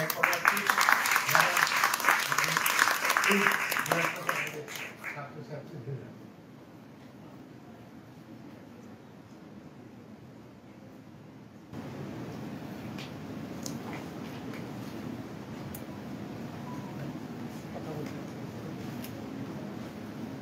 Honorable Chairman, West Bengal Pollution Control Board, Shri কল্যাণ মিত্র, আমাদের মধ্যে আছেন ক্যানিং এর এসডিও সাহেব মিঠুন বিশ্বাস, আছেন বিডিও সাহেব, আছেন এখানকারই স্কুলের এখানকার এলাকার প্রাক্তন হেডমাস্টার এবং তোমাদের মাস্টার মশাই শ্রী সুকুমার পয়রা। আজকে সকলের সাথে কথা বলছেন পলিউশন কন্ট্রোল বোর্ডের একজন অত্যন্ত দায়িত্ববান মানুষ শ্রী সুব্রত ঘোষ, যার চেষ্টাতে এই ধরনের সব প্রোগ্রাম হয়ে থাকে বিভিন্ন জায়গায়। সুন্দরবনে হচ্ছে, দার্জিলিং এ হচ্ছে, পুরুলিয়ায় হচ্ছে, সব জায়গায় এ ধরনের অনুষ্ঠান আয়োজনের উনি প্রাক্তন চিফ ইঞ্জিনিয়ার একটি বিশেষ ভূমিকা পালন করে থাকেন। আছেন শ্রী সমরজিৎ সেনগুপ্ত, যার যে পাওয়ার পয়েন্ট উনি যে কিস্টোন স্পিসিস, ফ্ল্যাগশিপ স্পিসিস সম্বন্ধে বললেন, এটা থেকে আমি জানি বাচ্চারা অনেক কিছুই শিখতে পেরেছে, অনেক নতুন নতুন তথ্য জানতে পেরেছে। এখানে আশেপাশে বেশ কয়েকটি স্কুলের ছাত্রছাত্রীরা এসেছে। Gosaba RR government sponsor institution, Rangabelia high school, Bali Purbapara high school, Manmathanagar high school, Bipradaspur high school, Sundarban Asit Baran high school, Bijoynagar Adarsha Vidya Mandir, Bali Dharmani model high school, Pakhirala high school, Chandipur high school, সকাল থেকে তোমরা এখানে এবং এখানে এইসব স্কুলের শিক্ষক শিক্ষিকা ছাত্র ছাত্রীরা আছে, তোমাদের মডেল গুলো দেখলাম, খুব সুন্দর মডেল হয়েছে। এবং এই যে তোমরা নিজেরা মডেল বানিয়েছো, এর মাধ্যমে কিন্তু তোমরা নিজেরাও অনেক কিছু শিখতে পেরেছো এবং তোমাদের আশেপাশে অনেক শেখাতে পেরেছো। প্রত্যেকটা মডেলই সুন্দর হয়েছে। হয়তো আমরা কিছু ফার্স্ট সেকেন্ড থার্ড করবো, কিন্তু এটা করতে আমাদের খুবই কষ্ট হচ্ছিল, কারণ প্রত্যেকেই এত সুন্দর বানিয়েছো। এই যে অ্যানাউন্সমেন্টটা এবং প্রাইজ ডিস্ট্রিবিউশনটা কিন্তু আমরা লাঞ্চের পর করবো। এখন আমরা কথাবার্তার পার্টটা চুকিয়ে নিই। আমার পরেই ডক্টর রুদ্র আপনাদের বলবে, সুন্দরভাবে ওর কথা শুনবে। খাওয়ার পরে হয়তো একটুখানি কথাবার্তা শোনার ব্যাপারে ক্লান্তি আসতে পারে, কিন্তু আমি জানি প্রাইজ ডিস্ট্রিবিউশনে নিশ্চয়ই ক্লান্তি আসবে না। সুতরাং ওটা হচ্ছে খাওয়ার পর, আর কথাবার্তাগুলো খাওয়ার আগে। তাছাড়া তোমাদের ফিরতেও হবে, দূরে দূরে বিভিন্ন জায়গায় যাবে, তাই আমাদের চেষ্টা হচ্ছে তাড়াতাড়ি এই আজকের প্রোগ্রামটা শেষ করে দেওয়া। তোমরা তো এই প্রোগ্রামে যোগদান করে বুঝতে পেরেছো কেন আমরা এটা করছি, কেন পশ্চিমবঙ্গ সরকারের পরিবেশ দপ্তরের দূষণ নিয়ন্ত্রণ পরিষদ আমাদের রাজ্যের বিভিন্ন প্রান্তে পৌঁছে যাচ্ছে ছেলে মেয়েদের মধ্যে দিয়ে সচেতনতার প্রসারের জন্য, বিস্তারের জন্য। তোমাদের সচেতনতার মাধ্যমেই কিন্তু আমাদের এই পৃথিবীটা আরো সুন্দর হতে পারে ভবিষ্যতের জন্য। আমার খুব খারাপ লাগে, তোমাদের চ্যালেঞ্জ অনেক বেশি। দিনে দিনে কিন্তু আমাদের এই সুন্দর যে পৃথিবী, আমাদের যে একটু আগে রাজ্যের সঙ্গীত শুনলেন, বাংলার বায়ু, বাংলার জল, সমস্ত কিছু বিপন্ন হয়ে উঠছে আরো অনেক বেশি। এবং তোমাদেরই কাজ সেটা রক্ষা করা। আমি তোমাদের পুরো দায়িত্ব দিয়ে দিচ্ছি না, তোমরা সকলকে সচেতন করে সকলে মিলে, এবং আমরা যারা সরকারে আছি আমাদের একটু ক্ষমতা আছে তোমাদের গাইড করার, আমরা সকলে মিলেই কিন্তু এই পৃথিবীর যতটুকু বেঁচে আছে সেটুকুকে রক্ষা করা শুধু নয়, সেটাকে আরো উজ্জীবিত করে। এটাই হচ্ছে আমাদের কাজ। এই মডেলের মাধ্যমে আমি যেটা জানতে পারলাম, তোমরা অনেকেই রেন ওয়াটার হারভেস্টিং এর মডেল করেছো। সেটা কেন করেছো? কারণ তোমরা অনুভব করতে পেরেছো যে তোমাদের জলের সমস্যাটা কতখানি। নোনা জল, এটা নিয়ে আজকে কথা হয়েছে, নোনা জল চারপাশে, পরিষ্কার জলের খুব অভাব। তোমাদের বাড়িতে যখন দেখছো চাষবাস হচ্ছে, জল ভালো পাচ্ছ না, খাওয়ার জল ভালো পাচ্ছ না। তোমরা দেখছো যে মাটি থেকে জল তুলতে, এখন কুয়ো থেকে জল তুলতে খুবই অসুবিধা হচ্ছে। তাই আমাদের সারফেস ওয়াটার যেটাকে বলে এবং রেন ওয়াটার, এই দুটো রক্ষা করার জন্য চেষ্টা করতে হবে। আমি চাই এই 10টা স্কুলে যদি ছাত্রছাত্রীরাও একটু সহযোগিতা করে, শিক্ষক শিক্ষিরা একটু সাহায্যের হাত বাড়িয়ে দেয়, তাহলে আমি দূষণ নিয়ন্ত্রণ পরিষদকে রিকোয়েস্ট করবো এই 10টি স্কুলেই যদি রেন ওয়াটার স্ট্রাকচার করিয়ে দেওয়া যায়। এটা যদি করে দিতে পারে তাহলে তোমরা রেন ওয়াটার হারভেস্টিং যেটা মডেলের মাধ্যমে দেখিয়েছো, সত্যিকারের রেন ওয়াটার হারভেস্টিং পেয়ে যাবে এবং তাতে তোমরা কিন্তু উপকৃত হবে। এবং কিভাবে রেন ওয়াটার হারভেস্টিং করা যায় জানা থাকলে যার যার নিজের বাড়িতেও সেটা তোমরা তখন করতে পারবে। আজকে যেটা তোমাদের মধ্যে আমরা জানাতে চাই সেটা হচ্ছে জীবনশৈলী। জীবনশৈলীর জন্য কয়েকটা জিনিস তোমাদের শিখতে হবে। তোমরা যেখানে আছো, সুন্দরবন এলাকা, সেটা কিন্তু পৃথিবী বিখ্যাত জায়গা এবং তোমরা ভাগ্যবান, তোমরা এমন একটা জায়গায় আছো যেটা কিন্তু সকলের কাছে একটা অত্যন্ত, আমি বলবো, আগ্রহের জায়গা, শেখার জায়গা এবং রক্ষা করার দায়িত্বের জায়গা। সুন্দরবন হচ্ছে একটা রামসার সাইট। আমাদের দেশে 75টা রামসার সাইট আছে, তার মধ্যে সবথেকে বড় রামসার সাইট গুলোর মধ্যে সুন্দরবন একটা। সেটা কি? জলা জায়গা, যেখানে জল আছে, সেই জায়গাগুলো যেগুলো রক্ষা করার দরকার, তার মধ্যে সুন্দরবন কিন্তু অন্যতম। আমাদের রাজ্যে আরো একটা রামসার সাইট আছে কলকাতার খুব কাছে, সেটা হচ্ছে পূর্ব কলকাতা জলাভূমি। কিন্তু সুন্দরবন অনেক অনেক বড় একটা রামসার সাইট এবং সেখানে চ্যালেঞ্জ আরো অনেক অনেক বেশি। তাই আমরা সকলে মিলে যদি সুন্দরবনকে রক্ষা করতে পারি তবেই এটা সম্ভব হবে। তোমরা একটা আমি দেখছিলাম একটা মডেলে বায়োডাইভার্সিটি, দুটো তিনটে মডেল দেখছিলাম বায়োডাইভার্সিটি সম্বন্ধে বলেছে। সুন্দরবনের মতো বায়োডাইভার্সিটি খুব কম জায়গাতেই আছে। তোমরা বাঘ দেখিয়েছো, কুমির দেখিয়েছো, কিন্তু ছোট ছোট অজস্র প্রাণী, যেটা কিছুটা আমার আগে অ্যাডিশনাল সেক্রেটারি সমজিৎ সেনগুপ্ত বললেন, ছোট ছোট অজস্র প্রাণী আছে সুন্দরবনে। প্রাণী আছে, গাছের প্রজাতি আছে, পোকামাকড় আছে, অজস্র আছে। এবং এইগুলো কিন্তু আমাদের যে সমস্ত জীববৈচিত্র্য আমাদের পৃথিবীকে রক্ষা করে। আমরা যদি ওদের রক্ষা করতে পারি আমরাও কিন্তু রক্ষা পাবো। লোকে বলে যেখানে মৌমাছি না থাকে সেখানে কিন্তু কিছুদিন পর প্রাণও থাকবে না। চা বাগানগুলোতে ওরা বলে যে গুবরে পোকা, যেটা ছোট্ট গুবরে পোকা, সেটা যদি না থাকে তাহলে চা বাগান শেষ হয়ে যাবে। সুতরাং পোকা যদি শেষ হতে থাকে আস্তে আস্তে কিন্তু জীবন শেষ হতে। পোকাদের আমরা নজরই করি না, পোকাদের আমরা ভাবি যে এরা থাকুক না থাকুক কি ক্ষতি আছে, কিন্তু ক্ষতি আছে। প্রত্যেকেরই কিন্তু আমাদের এই পৃথিবীতে একখানা ভূমিকা থেকে যায়। কারো ভূমিকা অবশ্য খারাপ, কারো ভূমিকা ভালো।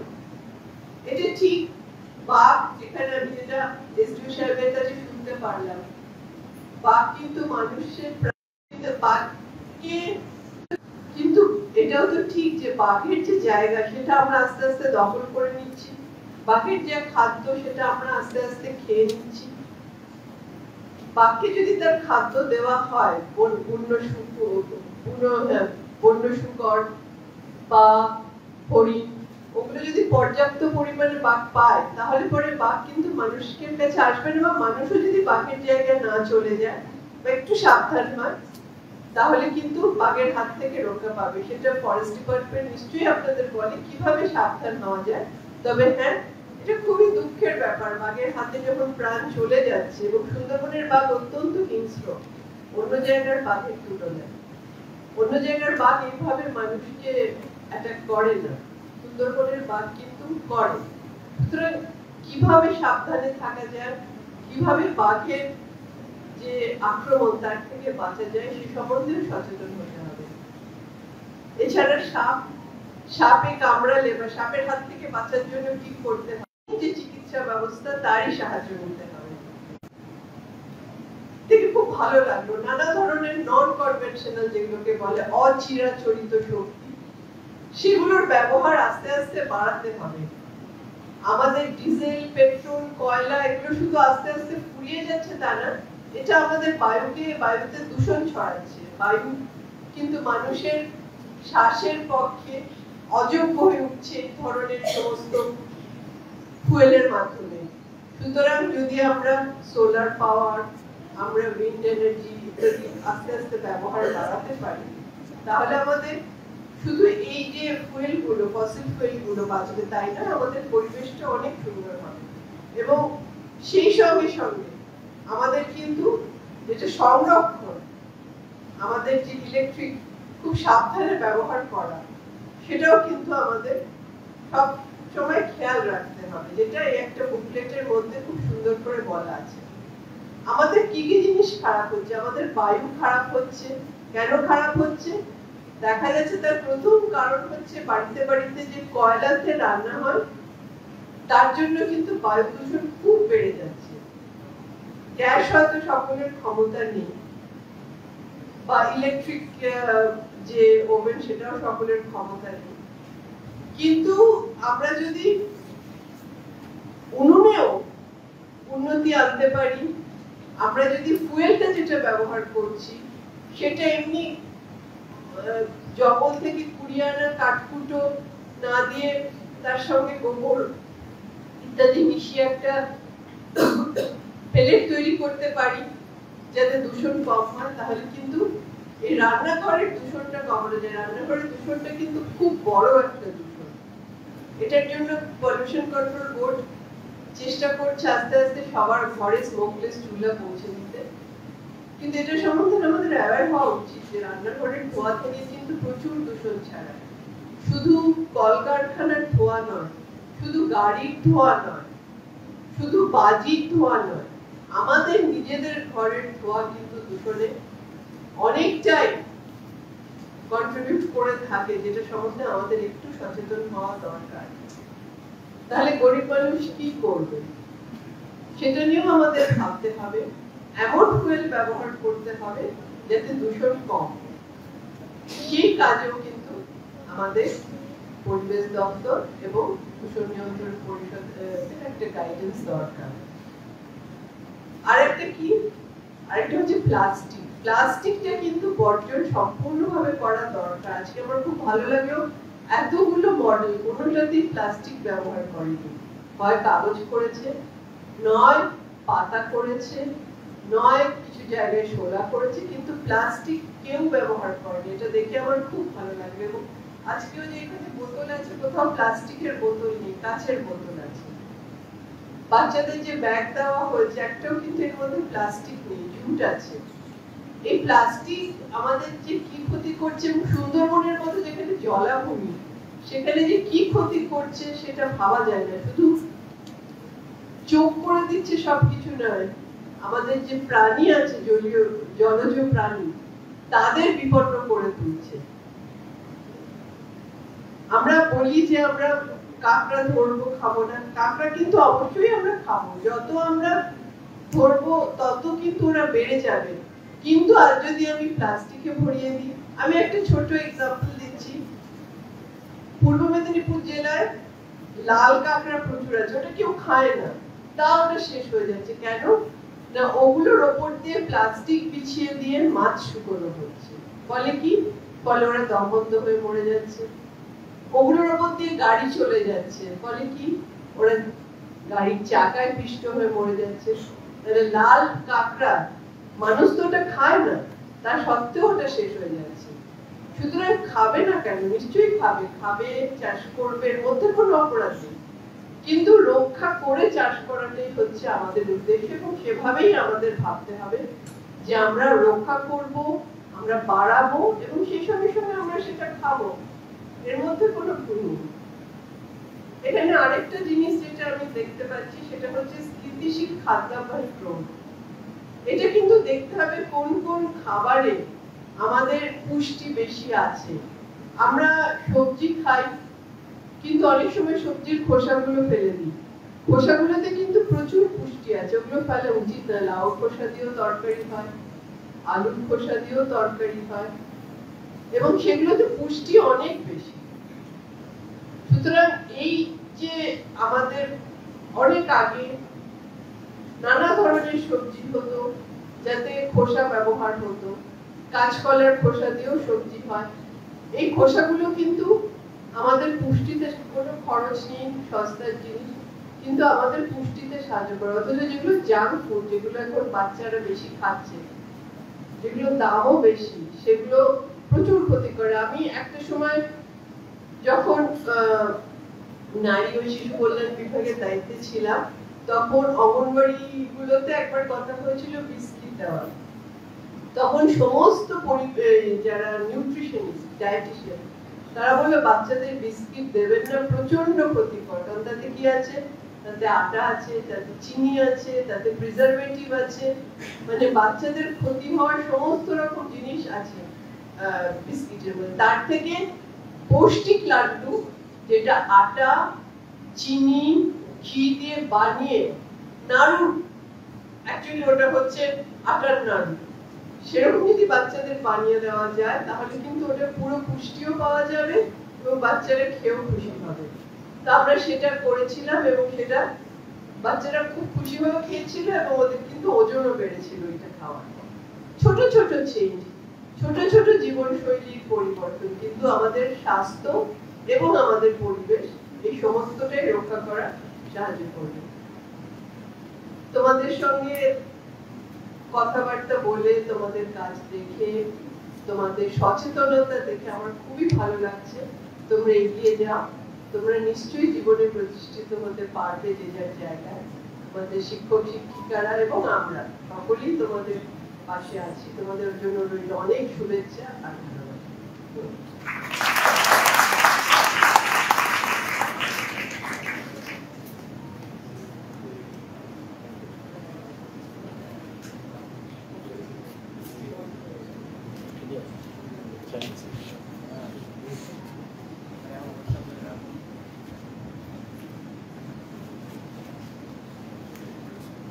ছাত্রছাত্রীদের তোমাদের কেমন লাগলো বলো? উনি আজকে স্টেট গভর্নমেন্টের খুব উচ্চ পদে আছেন, কিন্তু ওনার পরিচয় কিন্তু উনি খুব কৃতি ছাত্রী ছিলেন। তোমরা আজকে যে কথাগুলো, খুব কঠিন কথাগুলো উনি খুব প্রাঞ্জল ভাষায় তোমাদের কাছে যে পরিবেশন করলো, যে করলেন, সেটা কিন্তু তোমরা মনে রেখো এবং তোমাদের জীবনে দেখো। উনি কিন্তু কুসংস্কারের ব্যাপারটাও কিন্তু তুলে ধরেছে। আজকের সাপে কামড়ানো নিয়ে বোঝা যেটা আছে, তার প্রপার ভ্যাকসিনেশন দেওয়া, একটা তো বাস্তু সংরক্ষণের কথা বলেছেন, মিশন লাইফের বিষয়গুলি অত্যন্ত প্রত্যেকটা ইস্যু ধরে ধরে তোমাদের বলেছেন, সেটা চিকিৎসিত খাদ্যাভাস, প্লাস্টিকের ব্যবহার, এবং আরেকটি বিশেষ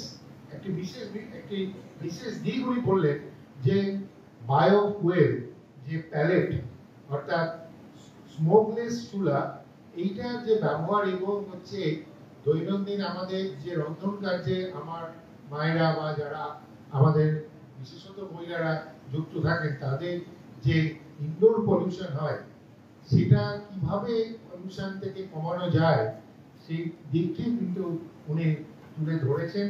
এবং সব থেকে মানে যেটা যে আগে বাঘের সংরক্ষণ নিয়ে যেটা বললেন, যে আমরা কেউ কারোর জায়গাটা কিন্তু আমরা এনক্রোচ করবো না। আমরা কি করছি, যে আমরা মানুষ ভাবছি ক্ষমতা আমাদের প্রচুর, আমরা প্রত্যেকের ওপর দাদা, সুতরাং বাঘের জায়গাটাও আমরা কিন্তু হচ্ছে আমরা অধিকার করে নেব। সুতরাং এই অধিকারের জায়গাটাতে কিন্তু আমাদের খুব সচেতন থাকতে হবে। যার জায়গা, এখানে একটা পৃথিবী হচ্ছে শুধুমাত্র মানুষের হচ্ছে বসবাসের জায়গা নয়, এটা কিন্তু প্রত্যেকটি ক্রিয়েচার যেখানে আছে, সেই মৌমাছি থেকে বা মানুষ, অন্যান্য টোড়া আছে, তারা প্রত্যেকে হচ্ছে তাদের মতন ভাবে থাকুক, এবং তারই আমাদের পৃথিবীটা হচ্ছে সুন্দর থাকবে। আমি ম্যাডামকে ধন্যবাদ জানাচ্ছি যে তিনি এসে এই ছাত্রছাত্রীদের সঙ্গে, এবং প্রত্যেকটা মডেল কিন্তু উনি একটা একটা করে দেখেছেন এবং প্রত্যেককে প্রশ্ন করেছেন আর কি। এটা খুব ভালো লাগলো। আমি তাই ম্যাডামকে ধন্যবাদ জানাচ্ছি। আমি এখন আমাদের শ্রদ্ধেয় মাস্টারমশাই, আমাদের চেয়ারম্যান স্যার, পশ্চিমবঙ্গ দূষণ নিয়ন্ত্রণ পর্ষদের ডক্টর কল্যাণ মিত্র স্যার, আপনি একটু যদি আসেন। উনি আমাদের কিন্তু অত্যন্ত প্রিয় শ্রদ্ধেয় হচ্ছে আমাদের মাস্টারমশাই। তোমরা শোনো, তোমরা হয়তো আগে শুনেও থাকতে পারো। স্যার আপনি প্লিজ স্যার।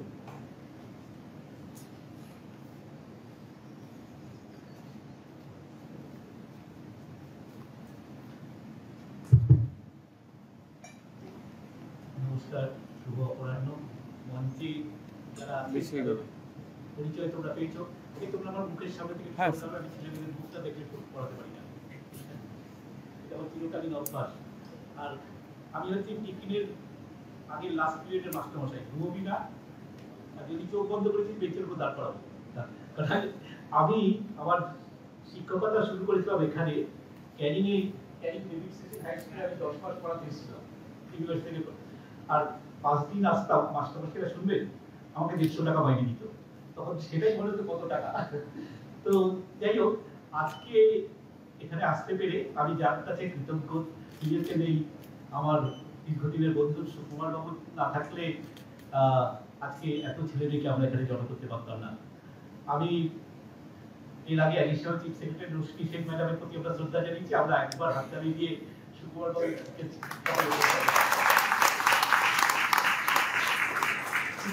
প্রধান শিক্ষক হিসেবে অবসর নিয়েছেন, কিন্তু ইংরেজিতে বলা হয় টিচার নেভার রিটায়ার্স। একজন শিক্ষক কখনো অবসর নেন না, তিনি তার কর্মকাণ্ড চালিয়ে যাচ্ছেন। আজকে এর আগে আমার আগের বক্তারা যা যা বলেছেন সেগুলো আমি একটাও রিপিট করব না। আমি তোমাকে যা বলবো সেটা তোমার চারপাশে যা ঘটছে সেটা যে তোমরা আমার পূর্ববর্তী বক্তারা বলেছেন যে এটা হচ্ছে বদ্বীপের সবচেয়ে নিচের অংশ, যেটাকে আমরা ইংরেজিতে অ্যাক্টিভ ডেল্টা বলি, বাংলায় বলি সক্রিয় বদ্বীপ। এই বদ্বীপ তোমরা জানো যে দীর্ঘ সময় ধরে গঙ্গা, ব্রহ্মপুত্র, মেঘনা নদীর বয়ে আনা পলিতে, হিমালয় থেকে এবং ছোট্টাপুর পলিতে বঙ্গোপসাগরের অগভীর অংশটাকে ভরাট করে করে করে করে এটা তৈরি হয়েছে। সময় লেগেছে খুব কম হলেও 4 কোটি বছর, কিন্তু এর মধ্যে শেষের 12,000 বছর খুব গুরুত্বপূর্ণ। কেন গুরুত্বপূর্ণ? তোমরা কি কখনো জানো যে আজ থেকে 26 লক্ষ বছর আগে পৃথিবীর আবহাওয়া খুব শীতল হয়ে গেছিল এবং হিমালয় অঞ্চলটা পুরো বরফে ঢেকে গেছিল, যেটাকে বলে হিমযুগ? কখনো পড়েছো? পড়োনি না? এই হিমযুগটা আজকে থেকে 12,000 বছর আগে আবার ধীরে ধীরে পৃথিবী উষ্ণ হতে আরম্ভ করে। তখন হিমালয় থেকে সেই বরফ গলা জল যখন নামতে শুরু করলো, জল কখনো একা নামে না। নদী সম্বন্ধে আমাদের একটা ভ্রান্ত ধারণা আছে, আমরা ভাবি নদী মানে শুধু বহমান জল। নদী মানে জল আর পলির ধারা। তুমি যদি এইখানে সামনের নদীটার থেকে জল তুলে নাও, তুমি দেখতে পাবে যে কত পলি সে বহন করে গেছে। এই খাত ধরে গঙ্গা, ব্রহ্মপুত্র তখন প্রায় বছরে 250 কোটি টন পলি বহন করে নিয়ে এলো। ঠিক সেই সময় দক্ষিণ পশ্চিম মৌসুমী বায়ু, যেটা এখানে বৃষ্টি হয় করে, সেটা সক্রিয় হয়ে উঠলো। হিমালয়ের গায়ে ধাক্কা লাগলো, ধাক্কা লেগে সেও প্রচুর জল পলি স্রোত নিয়ে এলো। ফলে একটা বিপুল পরিমাণ জল পলি স্রোত এনে এই অগভীর যে সমুদ্র অঞ্চলটা, এটাকে ভরাট করতে আরম্ভ করলো। ভরাট করে করে প্রথমে একবারই স্থলভাগ হয়ে গেল না, প্রথমে ছিল জলাভূমির মতো সোয়াম্প, যাকে ইংরেজিতে আমরা সোয়াম্প বলি। এই সোয়াম্পটা দীর্ঘদিন চলেছিল। তোমরা জানো, তোমরা সিন্ধু সভ্যতার কথা পড়েছো না? হ্যাঁ, সিন্ধু সভ্যতার কথা পড়েছো, তাই না? সিন্ধু সভ্যতা কেন অবক্ষয় হয়েছিল জানো? সেটা হচ্ছে একটা জলের অভাব দেখা দিয়েছিল। তখন সিন্ধু সভ্যতা থেকে কিছু লোক পূর্ব দিকে গঙ্গা অববাহিকার দিকে সরে আসে, আর তখনই আর্যরাও ভারতে প্রবেশ করেছে। এই দুটো গোষ্ঠীর মানুষ মিলেমিশে পাঞ্জাব থেকে পাটনা পর্যন্ত একটা ধীরে ধীরে ধীরে একটা সভ্যতার বিকাশ ঘটায়, যেটাকে আমরা গাঙ্গেয় সভ্যতা বলি। কিন্তু পাটলিপুত্র বা পাটনার কাছে এসে তারা দেখলো যে পূর্ব দিকটা জলা, যেটাকে আমরা এখন বাংলা বলি, এখানে বসতির যোগ্য নয়। তারা কেউ ওখানে প্রবেশ করেনি। এইটা নানান জায়গায় এর প্রমাণ পাওয়া যাচ্ছে। তিব্বতীরা যখন এদেশে প্রথম বাণিজ্য করতে আসলো, তারা জলাভূমিকে বলতো বনস। তিব্বতী কথায় জলাভূমিকে বলা হয় বনস। তারা এখানকার যারা বাস করতেন, তারা মূলত মৎস্যজীবী মানুষ, যারা খুব ভালো নৌকো তৈরি করতে জানেন আর মাছ ধরতে জানেন আর প্লাবন ভূমিতে কিছু কৃষিকাজ জানতেন তারা। এই মানুষগুলো তারা জলাভূমিটাকে বাঁধ দিয়ে ঘিরে জমি পুনরুদ্ধার করলো। আমরা যেটাকে বলি আল। এই বন কথাটা কালক্রমে বিকৃত হতে থাকে লোকের মুখে, বঙ্গ তার সাথে আল যোগ হয়ে গঙ্গা, বাংলা হলো। এই হচ্ছে বাংলার ইতিহাসের কথা। কিন্তু এই গাঙ্গেয় বদ্বীপ মোটামুটি ভাবে ধরা হয় আজকে থেকে 7,000 বছর আগে সুন্দরবনের এই এলাকাটা জলের তলা থেকে জেগে উঠেছিল। এখনকার যে বসতিটা, যেটা তোমরা বাস করছো, এটা সাহেবদের হাত ধরে তৈরি। 1757 পলাশির যুদ্ধটা ওরা যখন জিতলো, ওরা তখন দেখলো যে এই দেশ এক অদ্ভুত সমৃদ্ধশালী দেশ। এত সমৃদ্ধশালী দেশ, জল, জঙ্গল, ভূমিতে এত উর্বরতা, এই দেশে খুব ভালো ভৌগোলিক জ্ঞান ওদের ছিল না। ওরা জেমস রেডেল বলে একজন ভদ্রলোককে, তখন ওর 21 বছর বয়স, ওকে ডেকে বললো যে তুমি বাংলার খুব ভালো করে জরিপ তৈরি করো, ম্যাপ তৈরি করো।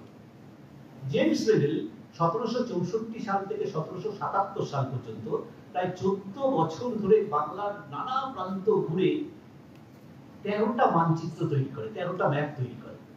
সেই ম্যাপ খুলে যদি তুমি দেখো, এখনকার যেটা সুন্দরবন, যেটা 1780 সালে লন্ডনে প্রথম প্রকাশিত হলো, সুন্দরবন কলকাতা পর্যন্ত বিস্তৃত। পুরোটা জঙ্গল, যেটাকে আমরা ম্যানগ্রোভ বলছি। এই জঙ্গলে সাহেবরা প্রথম জঙ্গল কেটে বসতি। তোমাদের ভূগোল বইতে বহু ভ্রান্ত কথা লেখা আছে। যেমন ধরো, আমি তোমাকে বলি, তোমাকে যদি জিজ্ঞেস করি যে কটা দ্বীপে এখন সুন্দরবনের মানুষ বাস করে, কে বলবে? কটা দ্বীপে? কে জানো না?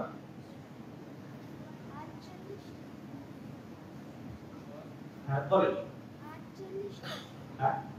48টা সাহেবরা জঙ্গল কেটেছিল 54টা দ্বীপে, কিন্তু এটা বহু জায়গায় এখনো লেখা হয়, কেউ কেউ 47, কিন্তু এখন আর 54টা দ্বীপ নেই। কারণ দুটো দ্বীপের মাঝখানে যে নালা খাড়িগুলো ছিল সেগুলো অনেক জায়গায় বুঝে গেছে। যেমন ধরো এইটা গোসাবা আর দক্ষিণটা বালি, মাঝখানে দুর্গাদুয়ারি। দুর্গাদুয়ারি যদি কোনোদিন বুঝে যায় তাহলে দুটো দ্বীপ জুড়ে যাবে। তেমনি 1780 ওই ম্যাপটাকে যদি তুমি দেখো, সাগর দ্বীপ যেটাকে আমরা বলি সেটা 6টা দ্বীপের সমন্বয়, 6টা দ্বীপ ছড়িয়ে আছে। এখন তো সাগর দ্বীপ একটাই দ্বীপ, ফলে এখন বাসযোগ্য দ্বীপের সংখ্যা হচ্ছে 35টা, আর জঙ্গলে ভারতীয় ভূখণ্ডে আছে প্রায় 101টার মতো দ্বীপ। আমরা যখন স্বাধীনতা পাচ্ছি তখন এই দুই বাংলা মিলিয়ে 10,000 বর্গ কিলোমিটার এলাকা জুড়ে জঙ্গল, যেটাকে আমরা সুন্দরবন বলছি। কিন্তু জেমস রিভিল যে ম্যাপটা তৈরি করেছিলেন সেখানে দেখা যাচ্ছে প্রায় 20,000 বর্গ কিলোমিটার জুড়ে জঙ্গল। কোথায় গেল? 20,000 বর্গ কিলোমিটার জঙ্গল 10,000 হলো সাহেবরা 54টা দ্বীপের জঙ্গল কেটে ফেললো। কেটে ফেললো কেন? তারা এখানে বসতি স্থাপন করবে, তারা এখানে সুন্দরবনের মধু নেবে, সুন্দরবনের কাঠ নেবে, সুন্দরবনের অন্যান্য সম্পদ সংগ্রহ করে। কিভাবে কলকাতায় যাবে? দুটো কাণ্ড করলো ওরা। এক হচ্ছে গড়িয়া থেকে শামুকপোতা পর্যন্ত একটা খাল কেটে বিদ্যাধরীর সাথে আদিগঙ্গাকে জুড়ে দিল। উদ্দেশ্য হচ্ছে এখান থেকে নৌপথে ওরা কলকাতা বন্দর পর্যন্ত নিয়ে যাবে, মধু টধু ইত্যাদি, তারপরে তারা পৃথিবীর নানা জায়গায় নিয়ে যেতে, কারণ ওরা বেসিক্যালি ওরা বণিক। আর একটা কাণ্ড হলো, সেটা হচ্ছে 1853 সালে, তখন বেঙ্গল চেম্বার অফ কমার্স বলে একটা সংগঠন, তার সেক্রেটারি ছিলেন রবিনসন। তিনি লর্ড ডালহৌসিকে একটা চিঠি লিখলেন। চিঠি লিখে বললেন যে স্যার, কলকাতা বন্দরটা দিয়ে বেশি দিন বাণিজ্য করা যাবে না, কলকাতা বন্দরটা মজে যাচ্ছে, আমাদের একটা বিকল্প বন্দর দরকার। বিকল্প বন্দর কোথায় হবে? বললো ক্যানিং এ হবে। তখন ওটার নাম ক্যানিং নয়, ওটার নাম তখন মাতলা। ক্যানিং এ ওরা বন্দর তৈরি করলো 1800, এবং যেহেতু তখন লর্ড ক্যানিং ক্ষমতায় এসে গেছে তার নামে, তখনই শিয়ালদা থেকে ক্যানিং পর্যন্ত রেলওয়ে লাইনটা হলো। এইটা দুটো যোগাযোগের মাধ্যম তারা তৈরি করলো, একটা হচ্ছে রেলওয়ে লাইন, আর একটা হচ্ছে খালপথে তৈরি করলো। আর তৃতীয় যে কাণ্ডটা করলো, ওরা দেখলো জঙ্গল কাটার পরও এখানে বাস করা যাচ্ছে না। কেন? জোয়ারের সময় নদী প্রসারিত হয়ে বিস্তীর্ণ এলাকা ডুবিয়ে দিচ্ছে। অতএব তারা করলো কি, নদীর দুই পার ধরে বাঁধ দিতে আরম্ভ, যে বাঁধগুলো তুমি এখন দেখতে পাচ্ছ। সুন্দরবনের বাঁধের দৈর্ঘ্য কত কে বলবে? তোমাদের ভূগোল বই লেখা আছে, সরকারি নথিপত্রে লেখা আছে, যেমন 54টা দ্বীপের কথা লেখা আছে, তেমনি লেখা আছে 3,500 কিলোমিটার। আসলে 3,500 কিলোমিটার নেই, এটা 1800 থেকে 2000 কিলোমিটারের বেশি কিছুতেই হবে না। কারণ অনেক বাঁধ যেগুলো এখন আর দরকার নেই, কারণ সেখানে এখন মূল স্থলভাগের সাথে জুড়ে গেছে। আর ওরা কুলপি থেকে বসিরহাট পর্যন্ত একটা লাইন টানলো, যেটাকে বলে ড্যাম্পিয়ার এন্ড হজেস লাইন, যেটাকে সুন্দরবনের উত্তর সীমাটাকে নিশ্চিত করে। এইবার যখন ওরা দুপারে বাঁধ দিয়ে দিল নদীর দুই পারে, তখন একটা নদীর একটা সমস্যা হলো। সুন্দরবনের এগুলো হচ্ছে, আবার ভূগোলের একটা ভ্রান্তির কথা বলছি, আমরা বলি এগুলো নদী, এগুলো আসলে প্রকৃতপক্ষে নদী নয়, এগুলো হচ্ছে সমুদ্রের খাড়ি, যেখানে জোয়ারের জল ঠেলে ওঠে, ভাটায় জল নেমে যায়। নদী দিয়ে তুমি অনেক উপরে চলে যাও, নদীর জলস্রোত একমুখী, কিন্তু খাড়ির জলস্রোত দ্বিমুখী। সেই জল পলির ধারা নিয়ে ওঠে, আর আবার সে 4 ঘন্টা ধরে সে সর্বোচ্চ উচ্চতায় পৌঁছয়, আর 8 ঘন্টা ধরে সে ফিরে যায়। এইবার প্রতিটা জোয়ারে যখন কোনো বাঁধ ছিল না, তখন নদী প্রসারিত হতো, প্রসারিত হয়ে সে 8 ঘন্টা 4 ঘন্টার বেশি উপরে দাঁড়িয়ে থাকতো। দাঁড়িয়ে থাকলে কিন্তু পলিটা ফেলে দিত, পলিটা ফেলে দিলে ভূমি আস্তে আস্তে আস্তে আস্তে গঠিত হতো। এবার সাহেবরা যখন বাঁধ দিয়ে দিল, তখন এই কাণ্ডটা, নদী তার প্লাবন ভূমি থেকে বিচ্ছিন্ন হয়ে গেল। ফলে নদী বাধ্য হলো সব পলিগুলোকে, যেটা সে আগে প্লাবন ভূমিতে প্রতিদিন দুবার করে ফেলে আসতো, সে এবার সেখানে ফেলবে। নদীর খাত আস্তে আস্তে উঁচু হতে আরম্ভ করলো, তার জল ধারণ ক্ষমতা কমলো। আর আমরা করলাম কি, প্রতিদিন নদীটাকে, বাঁধটাকে শক্ত করে, বাঁধটাকে আরো উঁচু করে চেষ্টা করলাম পাশের বসতি এবং কৃষি জমিটাকে রক্ষা করা। এইভাবে চলছে গত স্বাধীনতোত্তর বা তারও আগে 200 বছর ধরে। এখন কিন্তু জঙ্গলে কি হয়েছে, যেখানে কোনো বাঁধ নেই সেখানে প্রতিদিন জোয়ারের জল ঢুকেছে, ভাটায় জল বেরিয়েছে। আর জল যখন ঢুকেছে, সে প্রচুর পলি নিয়ে ঢুকেছে, ভাটায় সে ফিরেছে সে পলিটাকে ফেলে রেখে। ফলে জঙ্গল কিন্তু যখন আয়লা হলো তখন আমার চোখ খুলে গেছিল। আমরা যখন প্রথম দিন এখানে আসি, কুমির বাড়ি পর্যন্ত যাওয়ার কথা, দেখি জঙ্গলের কোথাও জল দাঁড়িয়ে কিন্তু গ্রামের পর গ্রাম ডুবে আছে। আমি দেখি তো সাতচেলিয়া পুরোটা ডুবে আছে, এই গোসাবা পুরোটা একটা অংশ ডুবে আছে। কেন হলো? কারণ ওখানে ভূমি গঠনের কাজটা অব্যাহত ছিল, আর এই পাশটায় মানুষ ওটাকে বাধা দিয়েছে। ফলে এখন এই বসতি দ্বীপগুলোর সাথে জঙ্গলের দ্বীপের উচ্চতার তফাৎ প্রায় 2 মিটার। আমার মনে আছে আমাদের সামনে তখন একজন মাস্টারমশাই যাচ্ছিলেন, তার নাম গোপাল বাবু।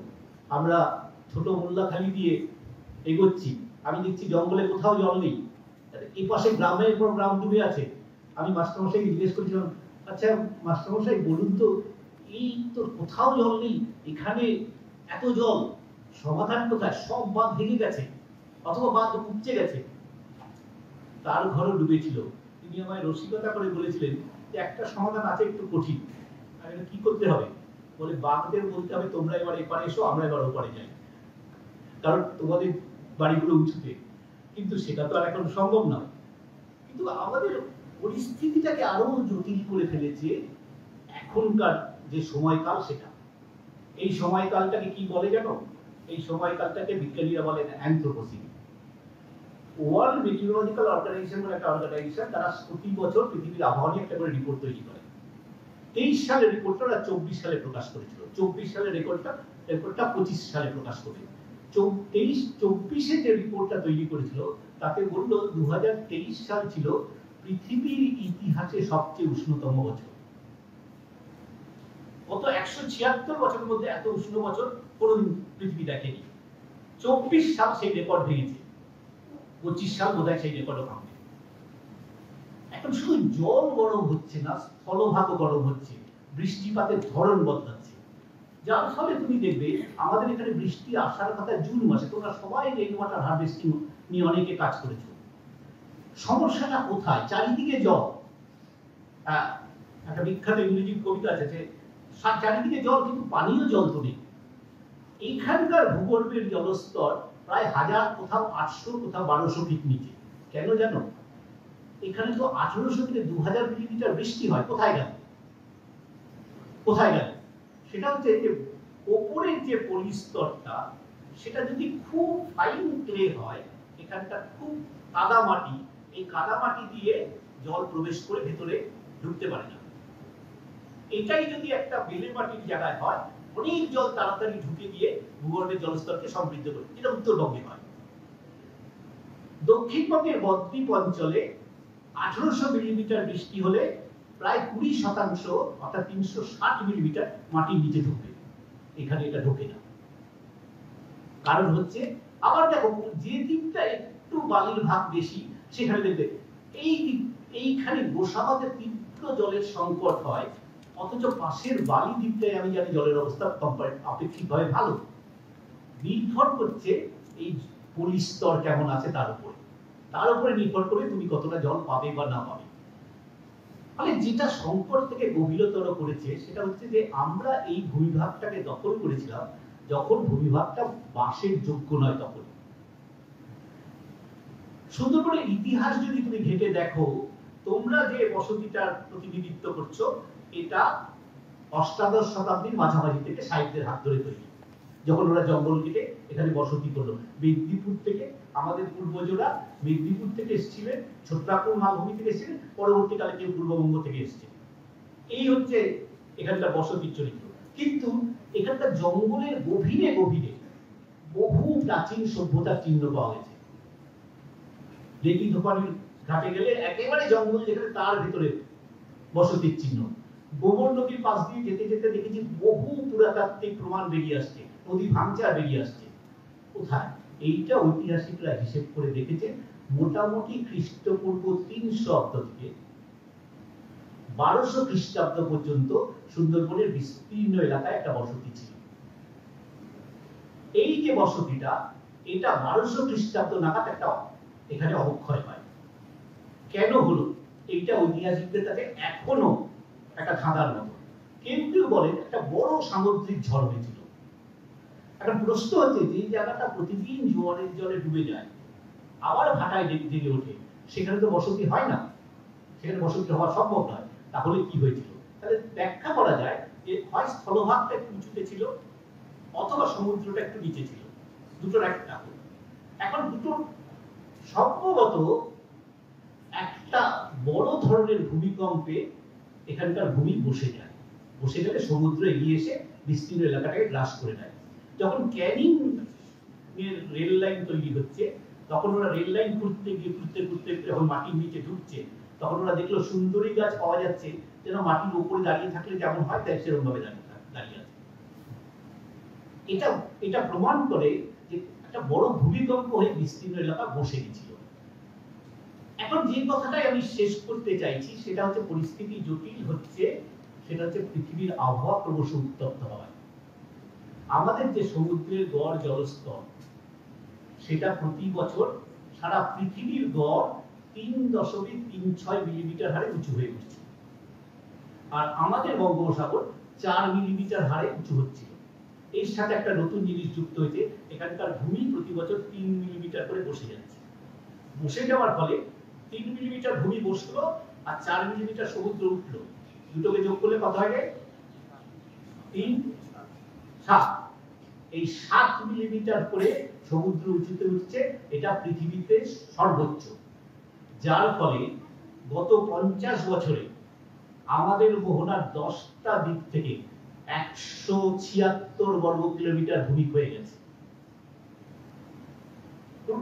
যে জলপলি স্রোত একসময় সাগরকে ঠেলে দূরে সরিয়ে দিয়ে এই ভূমিকে গঠন করেছিল, এইবার সমুদ্র এগিয়ে এসে সেই ভূমিকে গ্রাস করছে।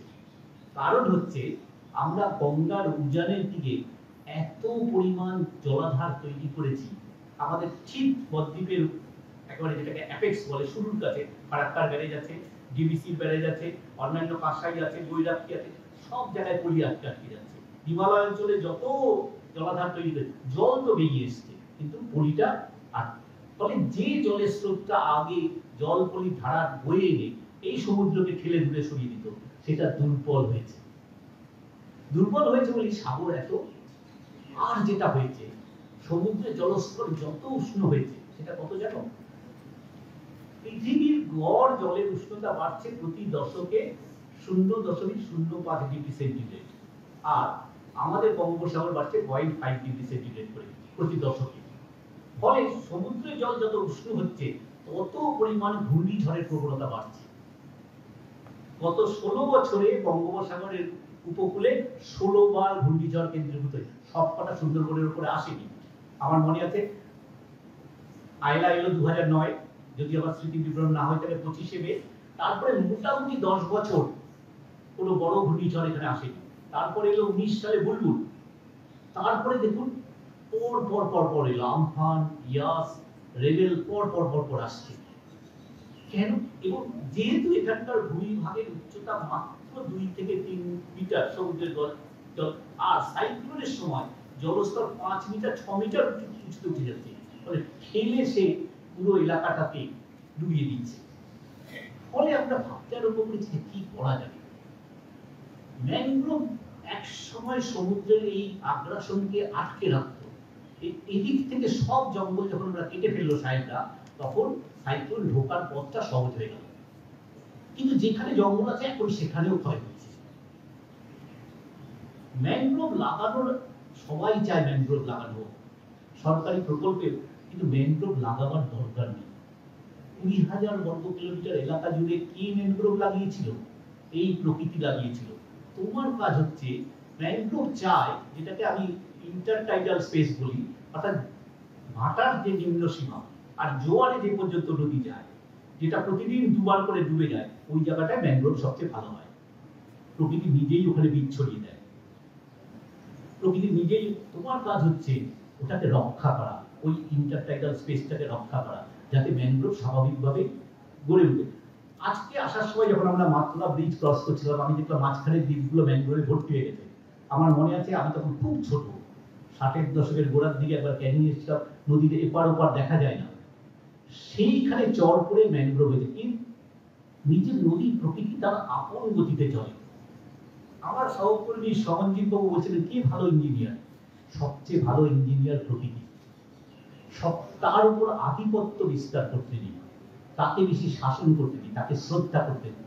চিরায়ত ভারতীয় সভ্যতা আমাদের দর্শন নদীকে, বৃক্ষকে, পর্বতকে ঈশ্বর বলে পুজো করতে শেখাতো। আমরা এই ঔপনিবেশিক সভ্যতা আমাকে শিখিয়েছে প্রকৃতির উপর আধিপত্য বিস্তার করো, যার ফলে আমাদের জীবনশৈলী বদলে গেছে। আর জীবনশৈলী এত আত্মঘাতী ভাবে বদলেছে, সে এইবার প্রকৃতি প্রতিশোধ দিচ্ছে। এই প্রতিশোধ আমাদের সহ্যের বাইরে। আমার মনে পড়ছে 1934 সালে রবীন্দ্রনাথ ঠাকুর তিনি কি করে যে বাঙালির মধ্যে জন্মে গেছিলেন আমার বিস্ময় লাগে। যেমন বিদ্যাসাগরকে নিয়ে একবার রামেন্দ্র সুন্দর ত্রিবেদী লিখেছিলেন যে বিদ্যাসাগরের চরিত্র সম্বন্ধে লিখছেন তিনি, সেই দুর্দম প্রকৃতি যাহা ভাঙিতে পারিত কখনো নোয়াইয়া পড়ে নাই, সেই উৎপল বেগবতী ইচ্ছা যাহা সর্ববিধ কপটাচার হইতে আপনাকে মুক্ত রাখিয়াছিল, তাহার বঙ্গদেশে আবির্ভাব এক বিস্ময়। যে বাঙালি দুধ হইতে মাখন তুলিয়া লইয়া তাহার মধ্যে জল মিশাইয়া তারপর তুলি দিয়া শিশুকে খাওয়ায়, তার মধ্যে এরম চরিত্রের একটা মানুষ কি করিয়া জন্মাইল? বিদ্যাসাগরের পরে রবীন্দ্রনাথ তার বিস্ময়কর, তিনি তার সময়কাল থেকে 100 বছর এগিয়ে। আজকে যে মিশন লাইফের কথা বলছি, তিনি 1934 সালে একটা অভিভাষণ দিচ্ছেন শান্তিনিকেতনে। আমি এটা বলেই শেষ করব। তিনি বলছেন যে দেখো, সব প্রাণী তার বেঁচে থাকার উপাদানগুলো প্রকৃতি থেকে সংগ্রহ করে, তার খাদ্য বাসস্থানের প্রয়োজনীয় উপাদান সব করে, কিন্তু মানুষ হচ্ছে একমাত্র প্রাণী, সে প্রকৃতি থেকে সংগ্রহ করে কিন্তু সে প্রকৃতিকে ফিরিয়ে দেয় না। প্রত্যেকটা প্রাণী তার জীবন চক্র সম্পূর্ণ করে, প্রকৃতিতে যা নেয় সে তার প্রকৃতি। আর মানুষ তার আর প্রকৃতির মাঝখানে ইট কাঠ কংক্রিটের একটা দেওয়াল তুলে দিয়ে নিত্য আদান প্রদানের যোগাযোগটাকে বিচ্ছিন্ন করেছে। উনি লিখছেন যে প্রকৃতির উপর এই আধিপত্য বিস্তারের চেষ্টা কিছু দূর পর্যন্ত সহ্য হয় প্রকৃতি, তারপরে আসে বিনাশের পালা। গোটা পৃথিবী জুড়ে যা ঘটছে, আমাদের বৃষ্টিপাতের ধরন বদলাচ্ছে, খরা বাড়ছে, বন্যা বাড়ছে, ভূমি তার উর্বরতা হারাচ্ছে, জল তার গুণগত মান হারাচ্ছে, বাতাস নিঃশ্বাস নেওয়ার যোগ্য নয়। সব মিলিয়ে রবীন্দ্রনাথ 1934 সালে যা লিখেছিলেন যে এরপরে আসে বিনাশের পালা, আমার মনে হচ্ছে বিনাশের সেই ইঙ্গিত আমাদের দরজায় ধাক্কা দিচ্ছে। ফলে আমাদেরকে বদলাতে হবে। এই বদলানোর লক্ষ্যটাই এই আজকের ওয়ার্কশপের লক্ষ্য। লক্ষ্য হচ্ছে তোমার কি কি করণীয়। দেখো, আমি তো খুব ছোট ছোট কথা বলছি। সেটা হচ্ছে যে জল তীব্র সংকট। তুমি বহু জায়গায় দেখবে জলের ভয়ঙ্কর অপচয়। তোমার যতটুকু লাগবে ততটুকু তুমি নাও। তোমার ক্লাসরুমে পাখা থাকলে তুমি দেখবে তোমার ছুটি হয়ে গেছে, সব গোটা স্কুলের পাখাগুলো ঘুরছে, তুমি বন্ধ করে দাও। তোমার যতটুকু খাদ্য প্রয়োজন তার থেকে বহু খাদ্য অপচয় করি। সারা পৃথিবী জোড়া এটা হচ্ছে। পৃথিবীতে যত খাদ্য অপচয় হয় তাই দিয়ে 300 কোটি মানুষের ক্ষুধা মেটানো যায়। কিন্তু আমাদের আর হচ্ছে মানুষের এই আগ্রাসী চাহিদা। দেখবে প্রকৃতিতে কোনো পাখি কি দেখবে যে দুটো বাসা বানায়? মানুষের এই চাহিদা লাগাম ছাড়া। যার কলকাতায় একটা বাড়ি আছে, তিনি মনে করেন যে একটা দিল্লিতে হলে ভালো হয়। যার দিল্লিতে যেই হয়ে গেল তার মনে হয় লন্ডনে আরেকটা হলে ভালো। তারপরে মনে হয় গোটা দ্বীপকে যদি কিনে ফেলতে রাখতে পারতাম তাহলে আরো ভালো হতো। কোনো প্রাণী এটা করে না। তার প্রয়োজনের অতিরিক্ত খাদ্য নেয় না, তার প্রয়োজনের অতিরিক্ত সে। এখন এই মানুষের এই আগ্রাসনের প্রভাবটা ভূজীব বৈচিত্র্যে পড়েছে। সমঞ্জিত বাবু যা দেখাচ্ছিলেন, গত 50 বছরে পৃথিবীতে বিভিন্ন প্রাণীর সংখ্যা 68% কমেছে। ঠিক সেই সময়কালে মানুষের সংখ্যা দ্বিগুণ হয়েছে। ফলে প্রকৃতি কতটা তোমাকে দিতে পারবে সেটুকু তোমার যতটুকু প্রয়োজন ততটুকু নাও, কিন্তু অতিরিক্ত দেওয়ার ক্ষমতা তার নেই। মাটির তলা থেকে জল তুলবো না এটা কোনো বিজ্ঞানী বলেন না, বলেন তুমি ততটা তোলো যতটা পরের বর্ষায় আবার মাটিতে পূরণ হয়ে যাবে। আর তুমি চেষ্টা করো ভূপৃষ্ঠের উপরের জলটাকে ব্যবহার করার। ফলে ছোট ছোট জীবনশৈলীর পরিবর্তন সবকিছুকে বদলে দিতে পারে। ম্যাডাম যা বলছিলেন যে প্লাস্টিক, এই প্লাস্টিক এক ভয়ঙ্কর আমাদের জীবনশৈলীকে বদলে দিচ্ছে। এটা প্লাস্টিক, সবকিছু প্লাস্টিক, আমার মোবাইল ফোন প্লাস্টিক, কিন্তু সিঙ্গেল ইউজ প্লাস্টিক যেটা একবার ব্যবহার করে ফেলি, সেটা এই বাস্তুতন্ত্রে এমন এক সেটা খাদ্য শৃঙ্খলের ভেতর প্রবেশ করেছে। ইউরোপে আমেরিকায় স্টাডি বলছে একজন মানুষ তার নিঃশ্বাসের সাথে তার জলের সাথে প্রতি বছরে 250 গ্রাম করে প্লাস্টিক তার দেহে প্রবেশ করছে। তার তুমি গরুর পেট কেটে প্লাস্টিক পাওয়া যাচ্ছে, মাছের মধ্যে প্লাস্টিক পাওয়া যাচ্ছে, সমস্ত খাদ্য শৃঙ্খলে সমুদ্রে একটা ডেড জোন তৈরি হচ্ছে যেটা প্লাস্টিকে ভরা। ফলে আমাদের এটাকে কমাতে হবে। আমরা এইখানে যারা বসে আছি আমাদের থেকে তোমাদের জীবনটা খুব ইম্পর্টেন্ট। তোমরা হচ্ছে এমন যারা পৃথিবীটাকে রক্ষা করতে পারো। আর শিক্ষকদের আমি বলবো, আমি এই কথাটা অনেকবার বলি, আপনাদের হাতে এক সৈন্যবাহিনী আছে, যে সৈন্যবাহিনী ভারতীয় সৈন্যবাহিনীর থেকেও শক্তিশালী। আপনি এই বাচ্চাদের উদ্বুদ্ধ করুন, এই বাচ্চাদের শেখান। সুকুমার বাবু অনেকদিন ধরে অনেক ইকো ক্লাব করেন, মূল উদ্দেশ্য ছিল বাচ্চাদের, এটাই আমাদের ভবিষ্যৎ, এদেরকে সেই জীবনশৈলীটা শেখার যেটা পরিবেশের সাথে, পরিবেশের উপর আধিপত্য বিস্তার করে না, পরিবেশের সাথে বাস করতে শেখায়, প্রকৃতিকে শ্রদ্ধা করতে শেখায়। এই কয়েকটা কথা বলে আমি শেষ করলাম। তোমাদের নিশ্চয়ই খিদে পেয়েছে। সকলে খুব ভালো থেকো।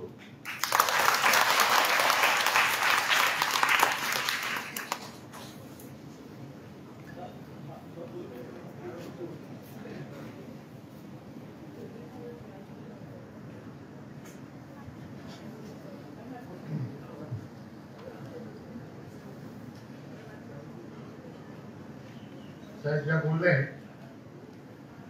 স্যারের প্রতিটি কথা যেন মুক্ত ধারার মতন মানে প্রভাবিত হলো এবং আমরা সিঞ্চিত হলাম, আমরা নিজেদের আমরা এনরিচড হলাম। আমরা সকলেই আর কি, ছাত্র ছাত্রী, আমরা প্রত্যেকেই হচ্ছে স্যারের বক্তব্যে সত্যি, এবং যে দিশা দেখালেন আগামী দিনে যে সাস্টেনেবল ডেভেলপমেন্ট কতটা আমরা ব্যবহার করবো, কোথায় আমাদের থামতে হবে, এই থামার জায়গাটাতে কিন্তু উনি খুব সুন্দরভাবে কিন্তু আমাদের বললেন যে আর নয়, এই জায়গাটাতে কিন্তু আমাদের থামতে হবে, না হলে কিন্তু ভয়ানক আমরা বিপদের মুখে পড়ব। এখন আমি আমাদের যে আজকের এই সেশনের শেষের দিকে আমাদের ভোট অফ থ্যাঙ্কস, আমি শ্রী বিশ্বরূপ বিশ্বাস স্যার, বিডিও গোসাবা, আমি ওনাকে অনুরোধ করছি যে আজকে ভোট অফ থ্যাঙ্কস দেওয়ার জন্য।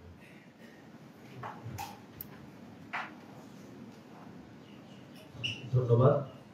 আমি তাও অনারেবল চেয়ারম্যান স্যার এবং এসিএস ম্যাডামের থেকে অনুমতি চাইবো এই স্টেজটাকে ইউজ করে আমার কিছু কথা বলার, যেহেতু আমি এখানে 1-1.5 বছর আছি। তো আমি যে জিনিসটা এখানে তুলে ধরতে চাই যে কেউ কি বলতে পারে পৃথিবী কত বছর আগে তৈরি হয়েছিল? কেউ বলো? 4.5 4.6 বিলিয়ন, 4.5 কোটি বছর আগে। আর প্রাণ কবে সৃষ্টি হয়েছিল? প্রায় 350 কোটি বছর আগে। এবার কেন এই প্রাণ তৈরি হয়েছিল? কারণ বলে একটি উল্কাপিণ্ড এবং বহু উল্কাপিণ্ড, মিটিয়র যেগুলোকে বলে, তাদের বর্ষণ হতো সেই সময়। তো প্রাণের যে মৌলিক জিনিসপত্রগুলো আছে, কার্বন হোক, হাইড্রোজেন হোক এবং অন্যান্য মৌলিক যে জিনিসগুলো আছে, সেগুলি সমৃদ্ধ হয়ে এবং পরিবেশ, তখনকার পরিবেশ এবং সেই ভারসাম্য, আমি ভারসাম্য কথার উপর জোর দিচ্ছি, ভারসাম্য এবং পরিবেশ, এই দুটো জিনিসের উপর নির্ভর করে প্রাণ তৈরি হলো। প্রাণ তৈরি হওয়ার পর আজ অবধি অনেকগুলো এক্সটিংক্ট হয়েছে। এক্সটিংক্ট মানে কি? যেখানে 50 থেকে 70% বা তারও বেশি প্রাণী ক্ষয় হয়ে গেছে একটি নির্দিষ্ট ছোট সময়ের মধ্যে। এবার তার মধ্যে একটা হচ্ছে গ্রেট এক্সটিংক্ট বলে, যেখানে কি অনেক আমাদের জুরাসিক পার্ক দেখি, এখানে ডাইনোসররা ছিল, সমস্ত বড় বড় প্রাণী যারা ছিল সেই গ্রেট এক্সটিংক্টে মারা যায়। কি করে মারা যায়? আবার সেই মিটিয়র, উল্কা। সে উল্কা কোথায় পড়েছিল? গালফ অফ মেক্সিকো, যার বর্তমান নাম কি? গত 2 মাস ধরে নাম চেঞ্জ হয়েছে, যার বর্তমান নাম গালফ অফ আমেরিকা। এই উল্কা, তাহলে এই যত এক্সটিংক্ট গুলো হয়েছে এগুলো কিন্তু সব প্রাকৃতিক কারণে হয়েছে, মানুষের কোনো হাত ছিল না, মানুষ ছিল না, প্রাণীর কোনো হাত ছিল না। কিন্তু বর্তমানে সেই সময় থেকে যখন মানুষ উদ্ভব মানে তৈরি হলো, আমাদের আধুনিকতা তৈরি হলো, আমরা বিজ্ঞানকে আবিষ্কার করলাম, বিজ্ঞানের সহায়তায় চললাম, আমাদের জীবনযাপন আরো সোজা সরল করার জন্য, এবং বর্তমানে ভবিষ্যতে আরো আমরা চেষ্টা করছি আমাদের জীবন যাতে আরো সোজা হয়।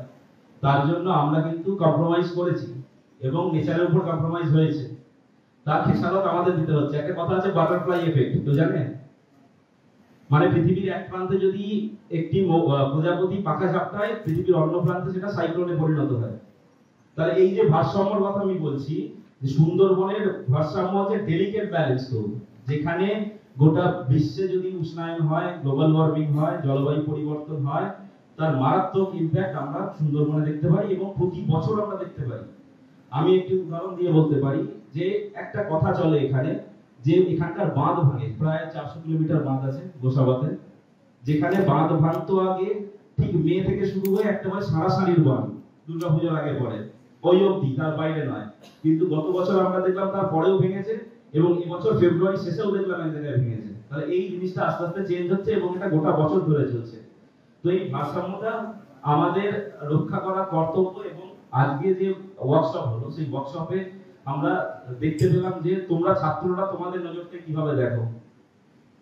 তো এই জিনিসটা খুবই গুরুত্বপূর্ণ।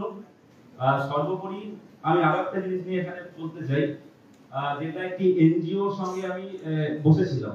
তো এখানে আমরা দেখতে পাচ্ছি যে এক বছরে তারা একটি সার্ভে করেছিল, যে সার্ভেতে প্রায় দেখা যাচ্ছে গোসাবা ব্লকে 1400 বাচ্চা জন্ম হচ্ছে। তার মধ্যে দেখা যাচ্ছে 50% নিয়ার 50% রেড চাইল্ড মানে আন্ডারওয়েট, বয়সের সাথে ওজন বাড়ে না, বয়সের সাথে হাইট বাড়ে না। এটা খুবই অ্যালার্মিং স্বাস্থ্যের ক্ষেত্রে, প্রায় 50% আনঅফিশিয়াল ডেটা। কিন্তু যেটা হলো এটা কেন হচ্ছে, তার মূল কারণ একটা যদি আমরা খুঁজতে পাই, তাহলে হলো সেটা হচ্ছে টিনেজ ব্যারিজ, মানে 18 বছরের নিচে বিয়ে। তো এইটা কিন্তু আটকানোর সবচেয়ে ভালো জায়গা তোমরা যদি নিজেদের মাধ্যমে অ্যাওয়ারনেস করতে পারো, এটা কিন্তু তোমরা আটকে দিতে পারো। তার ফলে কি হবে, গোসাবার ভবিষ্যৎ আরো মজবুত হবে, শক্ত হবে। আর এই অনুষ্ঠানটা করার জন্য ওয়েস্ট বেঙ্গল পলিউশন কন্ট্রোল বোর্ডকে অনেক ধন্যবাদ। আমাদের মধ্যে আমরা গোসাবাতে পেয়েছি honourable additional chief secretary madam Roshni Sen ম্যাডামকে অনেক ধন্যবাদ, আন্তরিক অভিনন্দন এখানে আসার জন্য এবং গোসাবা এসে স্টুডেন্টদের সঙ্গে এবং আমাদেরকে আরো এনরিচ করার জন্য। ধন্যবাদ জানাতে চাই অনারেবল চেয়ারম্যান স্যার ডক্টর রুদ্র কল্যাণ স্যারকে, অ্যাডিশনাল সেক্রেটারি শ্রী সমঞ্জিত সেনগুপ্ত স্যারকে, আমাদের সাব ডিভিশনাল অফিসার মহকুমা শাসক শ্রী মিঠুন বিশ্বাস স্যারকে, এবং ওএসডি সাহেব আছেন, ওনাকেও ধন্যবাদ, এবং আপনাদের সবাইকে ধন্যবাদ, তোমাদেরকে ধন্যবাদ। তোমরা তোমাদের ভিশন বাঁচিয়ে রেখো, এইভাবে আরো নতুন নতুন দিক তোমরা দেখো, যাতে করে এখানকার প্রকৃতিকে বাঁচানো যায়, এখানকার মানুষদের বাঁচানো যায়, এবং গোসাবা তথা সুন্দরবনের সমস্ত জায়গাকে আরো ভালোভাবে আমরা এগিয়ে নিয়ে যেতে পারি। আমি আমার ধন্যবাদ সকলকে দিয়ে বক্তব্য শেষ করছি।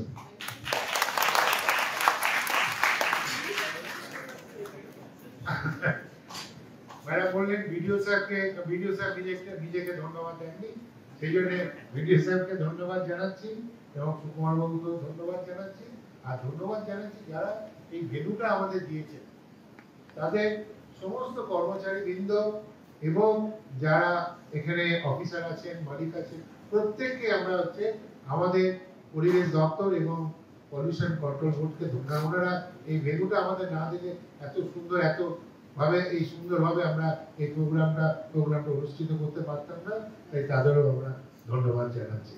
ছাত্রছাত্রীরা তোমাদের রেডি আছে, লাঞ্চ রেডি, লাঞ্চ করার পর আবার আমরা এখানে অ্যাসেম্বল হব এবং আমাদের বেশ কয়েকটি আরও খবরের আপডেট পেতে সাবস্ক্রাইব করুন আমাদের ইউটিউব চ্যানেলটি আর বেল আইকনে ক্লিক করুন নোটিফিকেশনস পেতে।